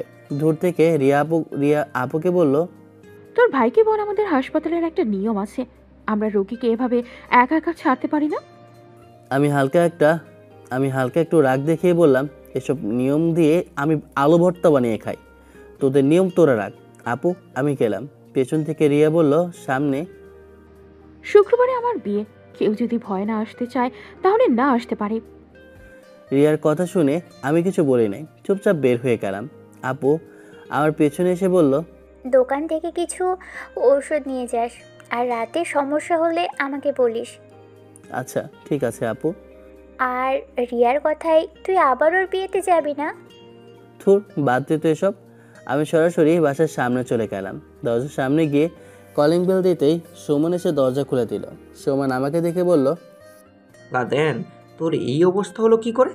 আমি সুমনকে কিছু বললাম না, চুপচাপ ভিতরে যেতে লাগলাম। মিতু ম্যাডাম সোফায় বসে কিসের যেন একটা ফাইল দেখছিলেন। আমাকে দেখে মিতু ম্যাডাম বলল, নাদিন, তোমার এখন কি অবস্থা? ডাক্তার কি বলছে? আমি মিতু ম্যাডামের কথা কানে না নিয়ে রুমে যেতে লাগলাম। মিতু ম্যাডাম পেছন থেকে আবার বলল, নাদিন, তোমাকে আমি তাড়াতে বলেছি? আমি সরাসরি আমার রুমে গিয়ে দরজা বন্ধ করে দিলাম। এমনি মিতু ম্যাডামের উপর আমার অনেক রাগ আছে, শুধু দেখাতে পারছি না। রুমে গিয়ে চুপচাপ বসে আছি আর চিন্তা করছি, আমার এই জীবনের কি কোনো দাম আছে? যে যেভাবে ইচ্ছে সেভাবে আমাকে ব্যবহার করছে। সবাই নিজের প্রয়োজন অনুযায়ী ব্যবহার করে ছুঁড়ে ফেলে দেয় আমাকে। হঠাৎ শুনি বাইরে থেকে আঙ্কেল বলছে, লাদেন। দরজা খোলো, তোমার সাথে আমার কিছু কথা আছে। আমি আঙ্কেলের কথা শুনে বললাম, যদি আপনার কোনো কাজ থাকে বলতে পারেন, আমি সেটাও করে দেব। সবাই তো আমাকে শুধু ব্যবহার করে, আপনি করলেন, সমস্যা নেই আঙ্কেল। বলেন আমাকে কি করতে হবে? কাউকে মারতে হবে নাকি ধরে আনতে হবে? তুমি এভাবে কথা বলছো কেন লাদেন? আমাকে চাকরি থেকে বের করে দেন, আমি এই চাকরি আর করতে চাই না। তোমাকে আমি দরজা খুলতে বলছি কিন্তু। আমি আঙ্কেলের কথা মতো দরজা খুলে বিছানার ওপর গিয়ে বসলাম। আঙ্কেল ভেতরে এসে আমার সামনে দাঁড়িয়ে বলল, এখন তোমার কেমন লাগছে? আমার খবর নিয়ে আপনি কি করবেন? যদি কোনো কাজ থাকে বলতে পারেন। আঙ্কেল আমার মাথায় হাত দিয়ে বলল, বাবা, মিতু আমাকে সব কিছু বলেছে। দেখ বাবা, ও আমাদের জেলার এমপি, এই জন্য ওর সবার সাথে ভালো ব্যবহার করতে হয়। ও আমার কাছে সব কিছু বলেছে। দেখ, মন খারাপ করিস না। তোমার কি দরকার আমাকে বলো, আমি দিব। আমার তো ভুল ছিল আপনাদের দেওয়া পাওয়ার ব্যবহার করা, আর এমন ভুল হয়তো কখনোই করব না। বাবা দেখো, ও যদিও সামনে আবার এমপি নির্বাচন করে, তাহলে ওর জনগণের সাপোর্ট দরকার। আর সবার সাথে যদি ও খারাপ ব্যবহার করে, তাহলে কি এটা হয় বলো? তুমি একটু বোঝার চেষ্টা করো। আচ্ছা, আমার মেয়ে হয়ে আমি মাপ চাইছি তোমার কাছে, যদি ভুল হয়ে থাকে তো। না আঙ্কেল, আপনি এভাবে বলবেন না, থাক বাদ দেন। আমি কিছু মনে করি নাই, তবে ম্যাডামের জন্য আমার ওর কাছে মাপ চাইতে হয়েছে, এইটা আমি মানতে পারছি না। আমি বুঝছি, তবে আমি কি করব বল? আমি তো তোমাকে যা বলার বলছি। বাদ দেন আঙ্কেল। আর ওই রাসেলটা কে, যে ম্যাডামকে নাকি মারতে চায়? ওই রাসেলের কথা আর বলো না। ও হলো স্বরাষ্ট্রমন্ত্রীর ভাতিজা। ওর বাবা কয়েকদিন আগে আমাদের বাসায় আসছিল ওর ছেলের বিয়ের প্রস্তাব নিয়ে। আমার মেয়েকে নাকি কোথায় দেখেছে, আর দেখেই নাকি ওকে পছন্দ হয়ে গেছে, এই জন্য বিয়ে করতে চায়। আমি তো বলছি আমার মেয়েকে ওদের ছেলের কাছে বিয়ে দিব না। ছেলের বাবা বলেছে বিয়ে না দিলে আমার মেয়েকে নাকি জোর করে তুলে নিয়ে বিয়ে করবে। আর আমি কার কাছে আমার মেয়ের বিয়ে দিব বল? ছেলেটার নামে 5টা ধর্ষণের মামলা আছে, আর সারাদিন নেশা করে বেড়ায়। ওর কাছে আমি কিভাবে আমার মেয়েকে বিয়ে দিই তুমি বলো? তবে তুমি আজকে আমার মেয়ের জন্য যা করেছো, তোমাকে ধন্যবাদ দিলেও ছোট হয়ে যাবে। এখানে ধন্যবাদ দেওয়ার কি আছে আঙ্কেল? আমি তো শুধু আমার কাজ করেছি, আর এটাই তো আমার কাজ। ম্যাডামকে বাঁচাতে গিয়ে যদিও আমার মরতেও হয়, তাহলে আমি সেটা করতেও রাজি। এমন কিছু হবে না, আমি আশা করি। এখন আমি উপর মহলে কথা বলে ওর গার্ড শক্ত করব, যাতে আমার মেয়ের উপর কেউ হামলা না করতে পারে। সেটা আপনার ইচ্ছা আঙ্কেল। এখন চলো, কিছু খাবে? না, আজকের কিছু খাবো না, ভালো লাগছে না। তোমাকে যেতে বলছি আমি, চলো। প্লিজ আঙ্কেল, জোর করবেন না, আমার সত্যি ভালো লাগছে না। আচ্ছা, যখন খিদে লাগে তখন খেয়ে নিও, আমি এখন গেলাম। এই কথা বলে আঙ্কেল চলে গেল। আমি রুমে বসে আছি, অনেকক্ষণ হলো, কিছুই ভালো লাগছে না। এই জন্য রুম থেকে বের হলাম। তবে মিতু ম্যাডামকে এখানে দেখি নাই, হয়তো উনি উপরে আছে, নইলে ঘুমাচ্ছেন। আমি বাসা থেকে বের হয়ে রাস্তার পাশে চলে গেলাম। কয়েকটা কুকুর বসে আছে এখানে। আমি গিয়ে কুকুরগুলোর পাশে বসলাম। রাস্তা থেকে উঠে তাকিয়ে দেখি ছাদে কাউকে দেখা যাচ্ছে না, তাহলে হয়তো ম্যাডাম ঘুমাচ্ছেন। আমি রাস্তা থেকে উঠে দোকান থেকে এক ব্যাগ রুটি নিয়ে আবার কুকুরগুলোর পাশে বসলাম। কয়েকটা রুটি সামনে ফেলতেই কুকুরগুলো দৌড়ে আমার দিকে আসলো রুটিগুলো খেতে। এই কুকুরগুলো প্রতিদিন রাস্তার পাশে থাকে, ওদের যেখানে জায়গা হয় সেখানে থাকে। ওদের মতো জীবন তো এখন আমারও হয়ে গেছে। মিতু ম্যাডাম এখন আমাকে কাজের বিনিময়ে টাকা দেয়, আর উনি আমাকে যেভাবে বলেন আমাকে সেভাবেই চলতে হয়। কি ব্যাপার মিস্টার হ্যান্ডসাম ছেলে, তোমার কি অবস্থা? আর হাতে কি হয়েছে তোমার? মনে হচ্ছে বড় কোনো অ্যাক্সিডেন্ট হয়েছিল। আমি পেছনে তাকিয়ে দেখি আমার বাসার পাশের মেয়ে তামান্না, যার সাথে ওদিন আমার সাথে কথা হয়েছিল। তামান্নাকে দেখে বললাম, ভালো, তোমার কি খবর? আমার খবর রাখেনি মিয়া? আপনার এই অবস্থা কি করে হয়েছে বলেন? শুনে আপনি কি করবেন? আরে বলতে পারেন না? সত্যি বলতে পারবো না। আপনার ইচ্ছে যদি বলেন তো বলতে পারেন, নইলে আপনাকে আমি জোর করব না। আমি বা আর আপনার কে? সেটাই তো। রাস্তার পাশে কুকুরের সাথে বসে আছেন কেন? কেন, এখানে বসে থাকতে মানা আছে নাকি? না, আমি সেটা বলছি না। বলছি যে হঠাৎ করে এখানে বসে আছেন যে?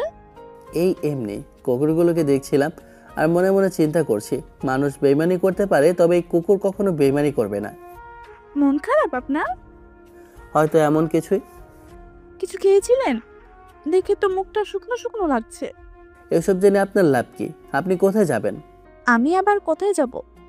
আপনাকে এখানে দেখে চলে আসলাম। আপনি একটু এখানে বসেন, আমি আসছি। এই কথা বলে তামান্না মেয়েটা আবার চলে গেল।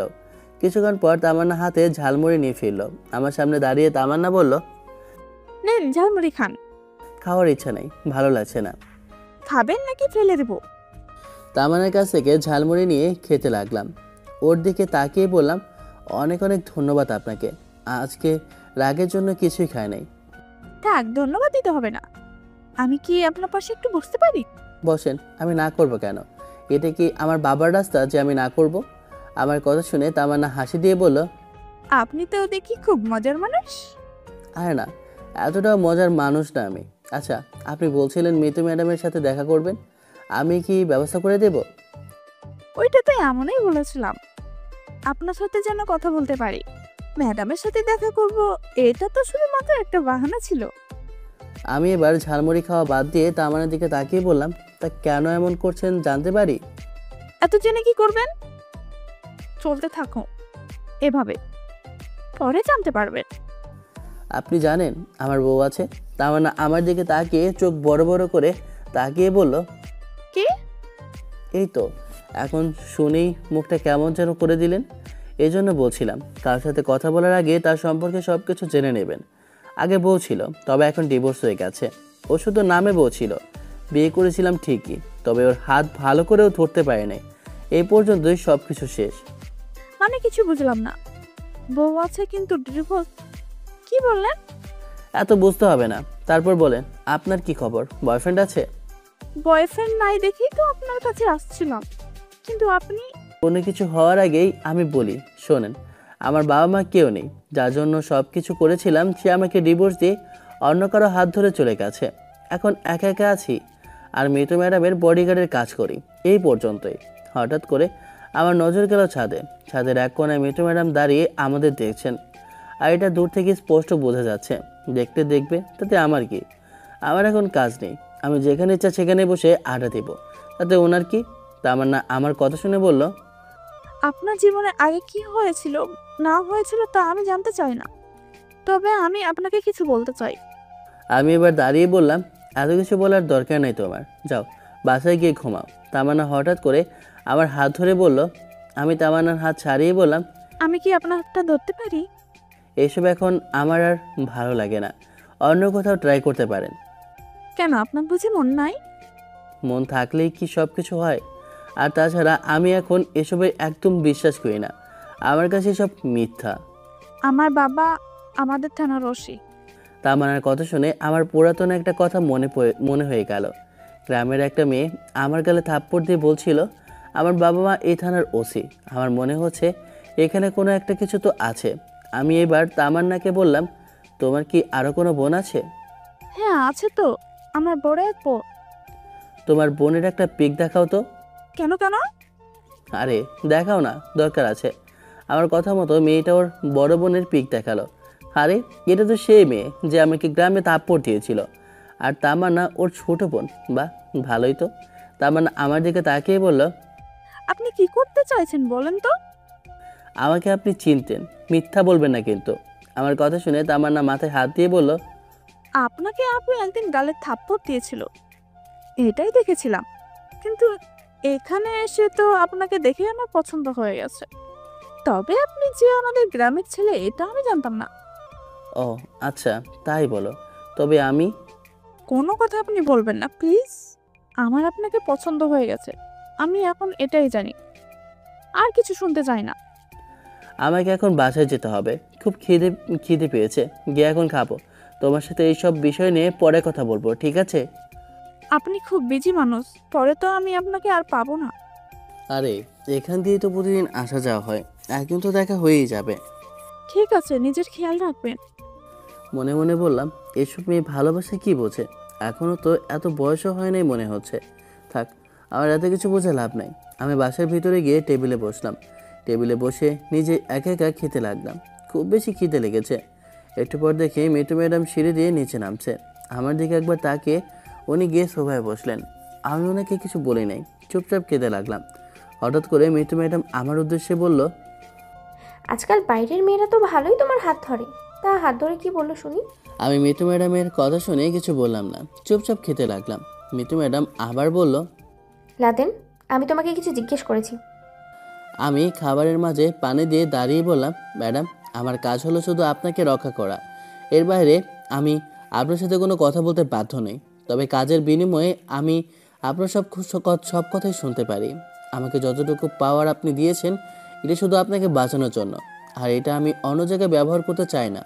আর এইগুলো যদি কাজের কথা হয়ে থাকে আমি বলতে পারি। মিঠু ম্যাডাম আমার কথা শুনে বুঝে গেলেন আমি কেন রেগে আছি। মিঠু ম্যাডাম আমার দিকে তাকিয়ে বলল, দেখো লাদেন, আমি আসলে অনেক অনেক সরি, তবে হঠাৎ করে বাহির থেকে দারোয়ান এসে বলল, মিতু ম্যাডাম, রিয়া নামের একটা মেয়ে এসেছে, আর ওর সাথে ওর বাবা মা আছে। ওরা নাকি আপনার গ্রামের মানুষ, এই জন্য ভিতরে আসতে চাইছে। আমি ওদের আসতে দেই নাই, বাইরে দাঁড়িয়ে আছে। আপনি যদি বলেন তো তাহলে ভিতরে আসতে বলতে পারি। আঙ্কেল পেছন থেকে দারোয়ানকে বলল, ওদের ভিতরে আসতে দাও। আমি এখানে না দাঁড়িয়ে রুমের দিকে যেতে লাগলাম। আঙ্কেল পেছন থেকে বলল, লাদেন দাঁড়াও এখানে। আমি শুধু বললাম, এখানে আমার কোনো কাজ নেই। যদি আমার কোনো কাজ থাকতো তাহলে আমি সেটাই করতাম। আপনাদের পারিবারিক বিষয় আপনারা মিলে আড্ডা দেন। রুমে যেতে যেতে শুনলাম আঙ্কেল মিতু ম্যাডামকে বলছে, এই ছেলেটা কতটা কষ্ট করে এখান পর্যন্ত আসছে, তুই জানিস? ও মৃত্যুর মুখ থেকে বেঁচে আসছে, তাও কেন ওর সাথে এমন করলি তুই? ও যা করে করতে দিতি। আমি কি জানতাম বাবা এই একটু বিষয়ের জন্য ও এতটা রেগে যাবে? জানলে আমি এটা কখনোই করতাম না। এই পর্যন্ত শুনে আমি রুমের দরজা বন্ধ করে দিলাম। বিছানার উপর বসে কান্না করে বলছি, আমার সাথেই কেন এমন হয়? আমি কি এতটাই খারাপ একটা ছেলে? সবাই শুধু আমার সাথেই এমন করে। অনেকক্ষণ হলো বিছানায় বসে আছে। এর মাঝে বাহির থেকে আওয়াজ এলো, লাদেন বাইরে আয়, স্যার বলছেন ম্যাডাম নাকি কোথায় বের হবেন, তোর যেতে হবে। সুমনের কথা শুনে বললাম, আচ্ছা ঠিক আছে, ম্যাডামকে বল আমি আসি। শরীরের ব্যথায় আমি এখন দাঁড়াতেও পারছি না, এখন নাকি আবার বাইরে যেতে হবে। কি যে এক কপাল আমার। বাম হাতটা নাড়াতে পারি না এখনও ভালো করে, তাও কি করা যায়, কাজ তো করতেই হবে। রেডি হয়ে পিস্তলটা পিছনে ঢুকে রুম থেকে বের হয়ে গেলাম। বাইরে গিয়ে দেখি রিয়ার সম্পূর্ণ পরিবার এখানে আসে। রিয়ার বাবা মা সহ ওর হাজব্যান্ড রাতুল এসেছে। আমি মাথা নিচু করে চুপচাপ ম্যাডামের পাশে দাঁড়িয়ে বললাম, ম্যাডাম এখন কোথায় বের হবেন? সুমন বলছিল। আঙ্কেল আমার কথা শুনে দাঁড়িয়ে আমার কাছে এসে আমার গালে টাচ করে একটা চট দিয়ে বলল, মানলাম আমার মেয়ে একটা ভুল করেছে, তাই বলে তুমি এখনো অমন করবে? আমি আমার মেয়ের হয়ে তোমার হাত ধরে মাপ চাইছি, তোমাকে বলছি, দেখে তুমি এই শরীর নিয়ে ডিউটি করতে বের হবে, একবারও না করতে পারলে না? আমি আঙ্কেলের কথা শুনে কিছু বললাম না, চুপচাপ দাঁড়িয়ে আছি। আঙ্কেল আমার কাছ থেকে পিস্তল নিয়ে রিয়ার বাবার দিকে তাকিয়ে বলল, আপনি আমাদের গ্রামের মানুষ না হলে আপনাকে আমি ঘাট ধাক্কা দিয়ে বের করে দিতাম। ওর মতো একটা অবুঝ ছেলেকে আপনাদের ব্যবহার করতে লজ্জা করে না? ছি ছি ছি, আপনাদের উপর তো এখন আমার ঘৃণা হচ্ছে। আপনার মেয়ে যে ওকে এভাবে ব্যবহার করে এতদূর পর্যন্ত আসছে, এখন আমি লাদেনের হাতে যেই ক্ষমতা দিয়েছি, ও যদি চায় আপনার মেয়ের চাকরি এক সাইন করেই খেয়ে ফেলবে। কিন্তু ও এমন করে না কেন জানেন? আমার মেয়ের কারণে। এত ভালো একটা ছেলের সাথে এমনটা না করলেও পারতেন। আপনার যে এখানে ক্ষমা চাইতে এসেছেন, ও আপনাদেরকে মাফ করবে বলে মনে হয়? আঙ্কেলের কথা শুনে রিয়ার মা দাঁড়িয়ে আমার কাছে এসে বলল, বাবা, আমি কি সত্যি অপরাধ করে ফেলেছি? আমি আন্টির দিকে তাকিয়ে বললাম, আপনি এভাবে বলবেন না। আপনি না থাকলে আমি হয়তো বাঁচতেই পারতাম না। আপনার উপর আমার কোনো অভিযোগ নেই, আর আপনার মেয়ের উপরেও আমি কোনো অভিযোগ করব না। শুধু ওদের বলবেন আমার কাছে মাপ যেন না চায়। আমি ওদের এই জীবনে কখনো মাপ করতে পারবো না। আপনার কাছে এই একটা অনুরোধ আমার। আন্টি আমার মাথায় হাত দিয়ে বলল, তোমার পরিবর্তন দেখে আমার অনেক অনেক ভালো লাগছে। এখানে আমার মেয়ের বিয়ের দাওয়াত দিতে এসেছি, অন্য কিছু না। এই কথা বলে আন্টি গিয়ে সোফায় বসলো। রিয়ার বাবা আঙ্কেলকে বিয়ের দাওয়াত দিল। আঙ্কেল শুধু বলল, আপনি তো মুরব্বি হয়েছেন, বিছানায় শুয়ে একটু চিন্তা করবেন। আপনার মেয়ে কার জন্য এত দূর পর্যন্ত এসেছে? আপনি এখানে আসছেন অনেকক্ষণ হলো, কিন্তু একবারেও ওই ছেলের কাছে মাপ চাইলেন না। আমি আঙ্কেলের দিকে তাকিয়ে বললাম, বাদ দেন না আঙ্কেল, এক বিষয়ে বারবার শুনতে ভালো লাগে না। ওনারা আসেন অনেকক্ষণ হলো, কিছু খাওয়ার ব্যবস্থা। আমার কথা শুনে আঙ্কেল একটা হাসি দিয়ে বলল, আমার মেয়ের যদি মত থাকতো, আমি আমার মেয়ের বিয়ে তোমার কাছেই দিতাম। একটা ছেলে এতটা ভালো কিভাবে হতে পারে? আর কি নাম, রাতুল তোমার বন্ধু না? ও বেস্ট ফ্রেন্ড। আমি তো ভুলেই গেছি তোমার বেস্ট ফ্রেন্ড। আর তোমার পুরাতন বউ বাসায় আসছে, কিছু তো খাওয়াতেই হবে নাকি? হঠাৎ আমার নজর গেল মিতু ম্যাডামের ওপর। ওনার বুকের ওপর কেমন যেন লাল একটা আলো ভেসে আসে। আমি তাড়াতাড়ি সামনে তাকিয়ে দেখি দূর থেকে কেউ একজন ম্যাডামের দিকে পিস্তল তাক করে গুলি করতে চাইছে। আমি লাফ দিয়ে ম্যাডামকে জড়িয়ে ধরলাম। মিতু ম্যাডাম শুধু বলল, লাতিন, তোমার হঠাৎ করে কি হয়েছে? আমাকে জড়িয়ে ধরলে কেন? তোমার এতটা সাহস হয় কিভাবে আমাকে জড়িয়ে ধরার? এটা বলতেই একটা গুলি আমার ভিতরে ঢুকে গেল। আমি গুলি খেয়ে বললাম, এখন তো বুঝতে পারলাম ম্যাডাম কেন আপনাকে জড়িয়ে ধরেছি। আবার শরীরে গুলি লাগতেই আঙ্কেল দৌড়ে বাইরে গিয়ে বলল, কারা এখানে এসে গুলি করছে তাই দেখতে। মিতু ম্যাডাম আমাকে ধরে কান্না করে দিয়ে বলল, এমন কেন করলে? আমি হাসি দিয়ে বললাম, আপনাকে বাঁচানোর জন্য আমি সব কিছু করতে পারি। আপনি আমাকে মৃত্যুর হাত থেকে বাঁচিয়ে নতুন জীবন দিয়েছিলেন, আমি কি আপনার জন্য এইটুকু করতে পারবো না?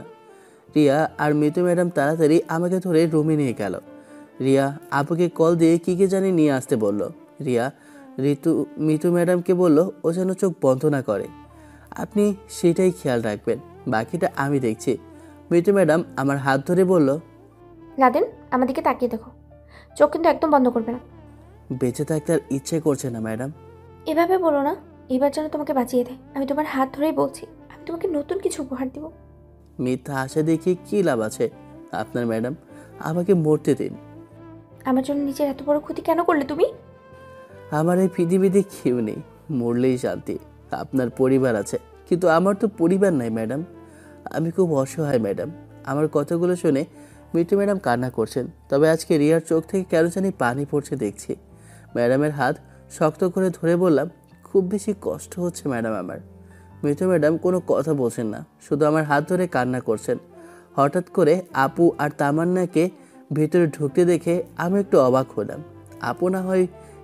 আপুকে না হয় রিয়া বলেছে, কিন্তু তামান্না এখানে কি করে? আপু আমাকে দেখে কান্না করে বলল, ভাই, তোর এ অবস্থা কিভাবে হয়েছে? আমি তোকে আগেই বলেছি নিজের খেয়াল রাখবি। আমি শুধু বললাম, কপালে যা লেখা আছে তাই হবে আপু, এত চিন্তা করি না। তবে আমার মৃত্যু হলে অনেকেই খুশি হবে।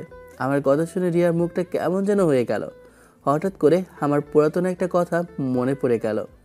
আমার বুকে যা কিছু লাগানো ছিল সব কিছু এক এক করে টান দিয়ে খুলে আমি দাঁড়িয়ে গেলাম। আপু আমাকে এভাবে দাঁড়াতে দেখে বলল, ভাই তুই এটা কি করলি? আজকে যদি তোর কিছু হয়ে যেত? আমি হাসি দিয়ে বললাম, আমাকে তো এইভাবে মরতে দে, আমাকে চিকিৎসা করার দরকার নেই আপু, কিন্তু তাও আমি রিয়ার হাতে মরতে চাই না। কিন্তু ম্যাডাম চোখ বড় করে আমার দিকে তাকিয়ে বলল, নাদিম কি বলছো এসব? আর এভাবে যে উঠে দাঁড়ালে তোমার বুক থেকে তো এখনো রক্ত পড়ছে।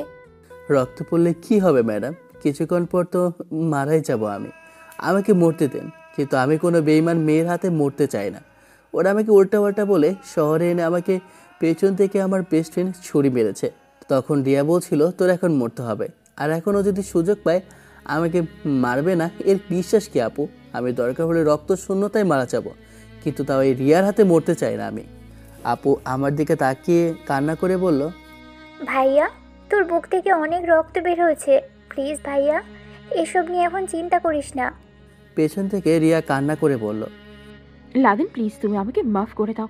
এখন প্লিজ এসব নিয়ে চিন্তা করো না। নিজেকে বাঁচাতে হলে চিকিৎসা করাতে হবে। বেছানের ওপর থেকে ফল কাটার চাকুটা হাতে নিয়ে সরাসরি বুকের ভিতরে ঢুকিয়ে দিয়ে বললাম, তোমাকে কতটা ভালোবাসি বললে বিশ্বাস করবে না হয়তো রিয়া, তবে আজকে আমি আমার ভিতরে সব কিছু খুলে দেখাবো। আমি তোমাকে কতটা ভালোবাসতাম।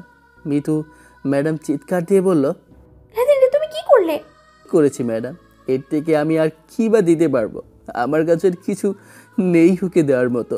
টাকা পয়সা যা আছে সব দিয়ে এখন আমি রাস্তার ফকির। ইচ্ছে করে আমি ওকে চ্যান্ত পুড়িয়ে মারি, কিন্তু পারি না ম্যাডাম, ওর মুখের দিকে তাকালে মায়া লাগে। এই কথাগুলো বলে আমি নিচে বসলাম। শরীর থেকে রক্তের বন্যা বইছে, কেউ আমার কাছে ভয় আসে না। রিয়া এক কোণে দাঁড়িয়ে দাঁড়িয়ে কান্না করতেছে। মিতু ম্যাডাম আমার হাত ধরে বলল, দাদা আমাকে বিশ্বাস করো, পাগলাম করো না। আমাকে মরতে দেন, আর বাঁচতে ইচ্ছা করে না। কার জন্য বাঁচবো? এই পৃথিবীতে কেউ নেই। একটা ইতিম ছেলের কাছে কেই বা মেয়ে বিয়ে দিবে ম্যাডাম? এখন আর বাঁচতে ইচ্ছে করে না, খুব করে মরতে ইচ্ছে করে।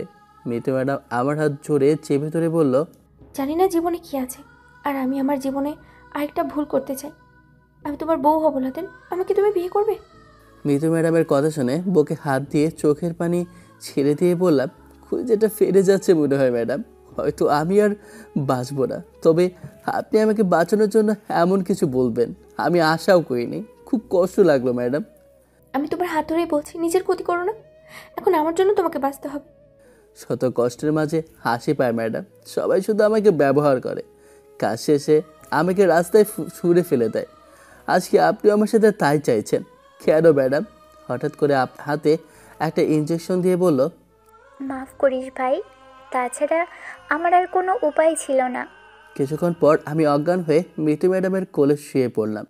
যখন আমার জ্ঞান ফিরল তখন দেখি আমি আমার বিছানায় শুয়ে আছি, আর আমার রুমটাকে দেখে মনে হচ্ছে হাসপাতাল বানিয়ে দিয়েছে আপু। আমি উপরে তাকাতেই দেখি মিতু ম্যাডাম আমার মাথার কাছে বসে আছে। যেই আমি কিছু বলতে যাব তখনই মিতু ম্যাডাম আমার মুখে হাত দিয়ে বলল, কোনো কথা বলবে না। তোমার আপু বলেছে 1 সপ্তাহ কোনো কথা বলা যাবে না, তাহলে তোমার সমস্যা হবে। আমার জীবনে আমি একটাও কান্না করিনি, যতটা আমি তোমার জন্য করেছি। আমি ইশারা দিয়ে বললাম, সরি ম্যাডাম, মাফ করে দেন। হঠাৎ করে একটা কাজে এসে মিতু ম্যাডামকে বলল, তাহলে মা আমি কি বিয়ের কাজ শুরু করব? আমি চোখ বড় করে মিতু ম্যাডামের দিকে তাকিয়ে ইশারা করে বললাম, কি হচ্ছে এসব? মিতু ম্যাডাম আমার কপালে হাত দিয়ে বলল, কাজী 3 বার কবুল বলতে বলবে, আর তুমি 3 বার কবুল বলবে, এর বাইরে কোনো কথা নয়। এর মাঝেই মিতু ম্যাডামের বাবা এসে আমাকে দেখে বলল, এখন তুমি সুস্থ আছো? তোমাকে দেখে খুব খারাপ লাগছে। আজকে তোমার এই অবস্থা দেখে আমি নিজেই কান্না করছি। আর একটা কথা, আমার মেয়ে বলছিল ও নাকি কখনো বিয়ে করবে না। আজকের এই বিয়েতে ওর মত আছে। আমি না করব না। আমি আরও বেশি খুশি হয়েছি আমার মেয়ে পারফেক্ট একটা জীবনসাথী খুঁজে পেয়েছে। এতে আমি আরও খুশি। তবে বাবা, আমি আমার মেয়েকে চিনি। ও হয়তো বাইর থেকে একটু রাগী, তবে ওর ভিতরের মনটা অনেক ভালো। তোমাকে মৃত্যুর মুখ থেকে বাঁচিয়েছে আমার মেয়ে। এখনও তোমাকে একটা পরিবার উপহার দিবে। আর আমি জানি এখানে তোমার কোনো মত থাকবে না।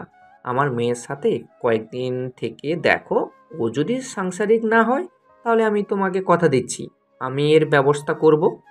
আঙ্কেল এই কথাগুলো বলে একটু দূরে চলে গেল। আমি মিতু ম্যাডামের দিকে তাকিয়ে আছি। মিতু ম্যাডাম আমাকে বলল, নাদিন, রিয়াকে যতটা ভালোবাসো তুমি এর থেকে এক ভাগ আমাকে দিও প্লিজ।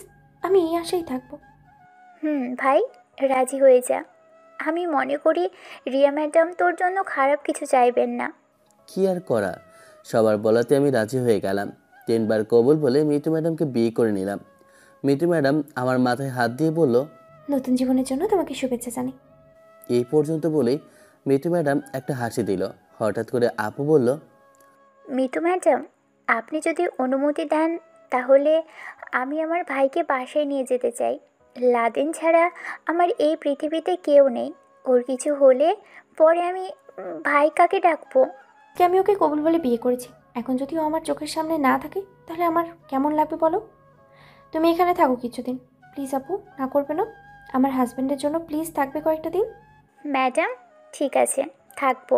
তবে আমার কিন্তু আবার হাসপাতালে যেতে হবে। আচ্ছা যাবেন, নো সমস্যা। আপু আর মিতু ম্যাডাম মিলে আমাকে রেখে আড্ডা দিতে লাগলো। তবে আমার গান ফেরার পর আমি আর রিয়াকে বা ওদের পরিবারের কাউকে দেখিয়ে নাই। কিন্তু হঠাৎ করে মিতু ম্যাডাম এমন কিছু করে বসবেন আমি জানতামই না। যাক, যা হয়েছে ভালোই হয়েছে। তবে দেখি আগে কি হয়। আজকে 15 দিন হয়ে গেল, এখন আমি মোটামুটি একটু সুস্থ। এই কয়েকদিনে আপু আর মিতু ম্যাডাম আমাকে অনেক সেবা যত্ন করেছে। তবে মিতু ম্যাডাম আমাকে এটাও সময় দেয় নাই। ওনার হয়তো কাজ আছে, বিজি মানুষ। তবে আপু সবসময় পাশে ছিলেন। অপরিচিত একটা মেয়ে যে আমাকে নিজের ভাইয়ের মতো দেখে, এই শহরে এসে আমি এটা আশা করি নাই যে আমি একটা বোন পেয়ে যাব। এই কয়েকদিনে আমাকে আপু একদম কথা বলতেই দেয় নাই। আপু সবসময় আমাকে নজরে রেখেছে। আর আপু চলে গেলে সুমন থাকতো। তবে মাঝে মাঝে মিতু ম্যাডাম আমার পাশে বসে শুধু আমার দিকে তাকিয়েই থাকতেন। আর মাঝে মাঝে ওনাকে আড়ালে কান্না করতে দেখেছি আমি। আর হ্যাঁ, একটা কথা বলতেই ভুলে গেছি, মিতু ম্যাডাম আর আমার বিয়ে হয়েছে নামে মাত্র। তবে উনি থাকেন ওনার রুমে, আমি আমার রুমে, এই পর্যন্তই পার্থক্য। আপু নাকি আজকে আর বাসায় আসে নাই। আপুর বাসায় কী যেন একটা দরকার পড়েছে। সকালে আমি ধীরে ধীরে বিছানা থেকে উঠলাম। আজকে 15 দিন পর বিছানা থেকে উঠলাম। মনে হচ্ছে যেন শরীরে এখন অনেক ব্যথা রয়ে গেছে। রুমের দরজা খুলে বাইরে গেলাম। এখনও তেমন সকাল হয়নি। হালকা করে সকালের আলো জানালা দিয়ে উকি দিয়েছে। অনেক দিন পর একটু হাঁটতে পারছি। নিজের ভিতরে যেন কেমন এক ভালো লাগার অনুভূতি কাজ করছে। আমি ধীরে ধীরে মিতু ম্যাডামের রুমে চলে গেলাম। ওনার রুম ভেতর থেকে আটকানো আছে। আমি কিচেন রুমে গিয়ে আস্তে ধীরে 1 কাপ কফি বানালাম। আমি ম্যাডামের রুমের জানালা খুলে ম্যাডামের রুমের ভিতরে ঢুকে গেলাম। কফির মগটা পাশে রেখে ম্যাডামকে দেখে একটা হাসি দিয়ে বললাম, আপনাকে ছুঁয়ে দেখার মতো অনুমতি আমার নেই, নইলে আপনার কপালে একটা কিস করতাম। যদিও আপনি আমার বউ, কিন্তু তারপরও আমার অনুমতি নেই। আমি এক টুকরো কাগজ নিয়ে লিখলাম, প্রিয় ম্যাডাম, বউ বলতাম, কিন্তু আপনি এখনও আমাকে অনুমতি দেন নাই, এজন্য আর বললাম না। অনেক কিছু বলার ছিল, কিন্তু আপনার অনুমতি নাই, এজন্য আর বলবো না। নতুন সকালের শুভেচ্ছা জানাই ম্যাডাম। আপনার জন্য 1 কাপ কফি রাখা আছে, ঘুম থেকে উঠে খেয়ে নেবেন আমার প্রিয় ম্যাডাম। কাগজটা মগের নিচে রেখে আবার জানলা দিয়ে বের হয়ে গেলাম। যাই, আজকে একটু হাঁটতে বের হই। কিছুটা দূরে গিয়েই একটু হাঁপিয়ে গেলাম। এক জায়গায় বসে একটু জিরিয়ে নিলাম। তবে এখন মোটামুটি আমার অনেক ভালো লাগছে। এতদিন পর বাহিরের আলো দেখছিলাম। ঘর বন্দি হয়ে থাকলে কেমন যেন নিজেকে মৃত মানুষের মতো লাগে। হঠাৎ করে একটা বাসার সামনে দিয়ে যাওয়ার সময় একটা গোলাপ ফুলের গাছ দেখলাম। এখানে তেমন কেউ নেই, এই জন্য একটা ফুল নিয়ে নিলাম। তবে চুরি করা আমার ঠিক হয়নি। আরে ধুর, একটা হলেই হলো। দোকান থেকে একটা চকলেট নিলাম। দোকানদার আমার পূর্বে পরিচিত, এজন্য আর টাকা লাগে নাই, বলছি পরে দিয়ে দিব। যাক, এখন বাসায় যাওয়া যায়। বাসার সামনে গিয়ে দরজায় কলিং বেল দিলাম। আর কলিং বেল দিতেই মিতু ম্যাডাম দরজা খুলে দিল। মিতু ম্যাডাম আমাকে দেখে কোনো কথা না বলে চুপচাপ সোফায় গিয়ে বসলো। তবে ওনাকে দেখে মনে হচ্ছে যেন উনি কান্না করছে। কি জানি এখন আবার কি হয়েছে। আপু দেখে এসেছে, কিন্তু কেউ কোনো কথা বলছে না। আমি আঙ্কেলের সামনে গিয়ে বললাম, কি ব্যাপার আঙ্কেল, কি হয়েছে এখানে? মনে হচ্ছে কেউ মারা গেছে, এজন্য কেউ কোনো কথা বলছে না। আঙ্কেল আমার দিকে তাকিয়ে বলল, সকাল সকাল এই অসুস্থ শরীর নিয়ে কোথায় গিয়েছিলি? আবার কাউকে কিছু বলো নাই? এইদিকে আমরা তোমাকে খুঁজতে খুঁজতে হাঁপিয়ে গেছি। তোমার কি কাউকে কিছু বলার দরকার হয় নাই? আমার মেয়েকে দেখো, ও নিজে কি অবস্থা করছে, কান্না করে করে চেহারার অবস্থা খারাপ করে ফেলেছি। শুধু বলছিল তুমি নাকি সুস্থ হওয়ার পর ওকে রেখে চলে গেছো। আঙ্কেলের কথা শুনে আমি আপুর সামনে গিয়ে বললাম, তুই আমার আপন মায়ের পেটের সন্তান না, এরপরে তুই আমার জন্য যা করলি না আপু, কি বলবো, ধন্যবাদ দিব না। তুই এই তো আমার বড় বোন। আপু আমাকে জড়িয়ে ধরে কান্না করে বলল, এতদিন পর তোকে সুস্থ দেখে আমার কতটা যে ভালো লাগছে বলার বাইরে ভাই। খুব খুব ভালো লাগছে। হয়েছে আপু, রাখ, এখন বাসায় যা, গিয়ে সব কিছু রেডি কর। আজকে আমি আমার বউ নিয়ে তোর বাসায় যাব। সত্যি নাকি ভাই? আরে আপু আমার কানে কানে বলল, সে যাস, এখন তুই তোর বউয়ের রাগ কমা। সত্যি তোর ভাগ্য, ওর মতো একটা মেয়ে পেয়েছিস, আবার বউ এমপি। তুই এখন তার জামাই, জানিস? মায়ের খাবে কিন্তু আপু, বলে দিলাম। আপু মুখ বাঁকিয়ে বলল, হুম, আমাকে মারবে। তোর বাসায় আমি থাকলাম না, এই চলে গেলাম। আমিও দেখে নিব। বলে দিলাম। যান যান, আপনি কোথা থেকে আসছেন? আপু আর কিছু বলে নাই, চুপ করে দরজা দিয়ে বের হয়ে চলে গেল। আপু যাওয়ার পর আঙ্কেলও চলে গেল। এবার আমি মিতু ম্যাডামের থেকে কিছুটা দূরে গিয়ে বসলাম। মিতু ম্যাডাম চুপচাপ বসে বসে নিউজ দেখছেন। এবার আমি ডাক দিলাম, ম্যাডাম। মিতু ম্যাডাম আমার দিকে তাকিয়ে বলল, বলো, কি বলবে? আমি কি ভুল করেছি কোনো ম্যাডাম? না তো। প্লিজ ম্যাডাম, এভাবে বলবেন না। এতদিন পর সুস্থ হয়ে সবার আগে আমি আপনার জন্য কফি বানিয়েছি, আর এই নিন গোলাপ ফুল আর চকলেট আপনার জন্য।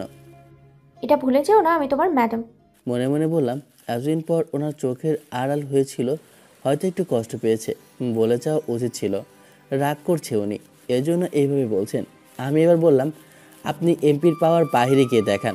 এখানে কি এখানে আপনি আমার বউ বলে ভুলে যাবেন না, কবুল বলে বিয়ে করেছে, ভুলে যাবেন না। মিত্র ম্যাডাম নিউজ পেপার নিচে রেখে আমার দিকে তাকিয়ে কান্না করে বলল, আমি সারাটা জীবন এই নির্বাচনের পিছনে দৌড়াদৌড়ি করে সময় শেষ করে দিয়েছি। শেষ পর্যন্ত সব কিছু ভুলে তোমাকে বিয়ে করেছি। আমি মানুষটা কেমন আগে আমার সাথে মিশে দেখো। যদি তুমি একদিন আমাকে খারাপ বলো, আমি তোমাকে ছেড়ে চলে যাব। তোমার কিচ্ছু বলতে হবে না। আমি মাথায় হাত দিয়ে বললাম, ম্যাডাম এত তাড়াতাড়ি যে এত কিছু হয়ে যাবে আমি জানতাম না, যার কারণে এত কিছু আমি নিতে পারছি না। আমি কি আপনার হাতটা ধরবো ম্যাডাম? মেজো ম্যাডাম কোনো কথা বললেন না, চুপচাপ চোখের পানি মুছে বসে আছেন। আমি ধীরে ধীরে ম্যাডামের হাত ধরলাম। ম্যাডামের হাত ধরতেই ম্যাডাম আমার মাথায় হাত ধরে কাছে টেনে কপালে চুমু দিয়ে বলল, হাত ধরতে এত ভয় পাও কেন? মেটু ম্যাডাম আমার কপালে চুমু দিয়েছে। এটা দেখে তো আমার চোখ তেরা হয়ে গেল। আরে বাবা, কীভাবে কি একজন এপি ম্যাডাম আমাকে কিস করছেন, আমি তো ভাবতেই পারছি না। মেটু ম্যাডাম আমাকে যেই কিছু বলতে যাবেন তখন আঙ্কেল এসে বলল, লাদেন শোন। আমি মিতু ম্যাডামের থেকে একটু দূরে গিয়ে বললাম, জি আঙ্কেল বলেন। আঙ্কেল আমাকে বলল, দেখ বাবা, আমি একটা বিষয় চিন্তা করে দেখলাম যে রিয়া তোমার সাথে বেইমানি করেছে ও নিজেকে প্রতিষ্ঠিত করে।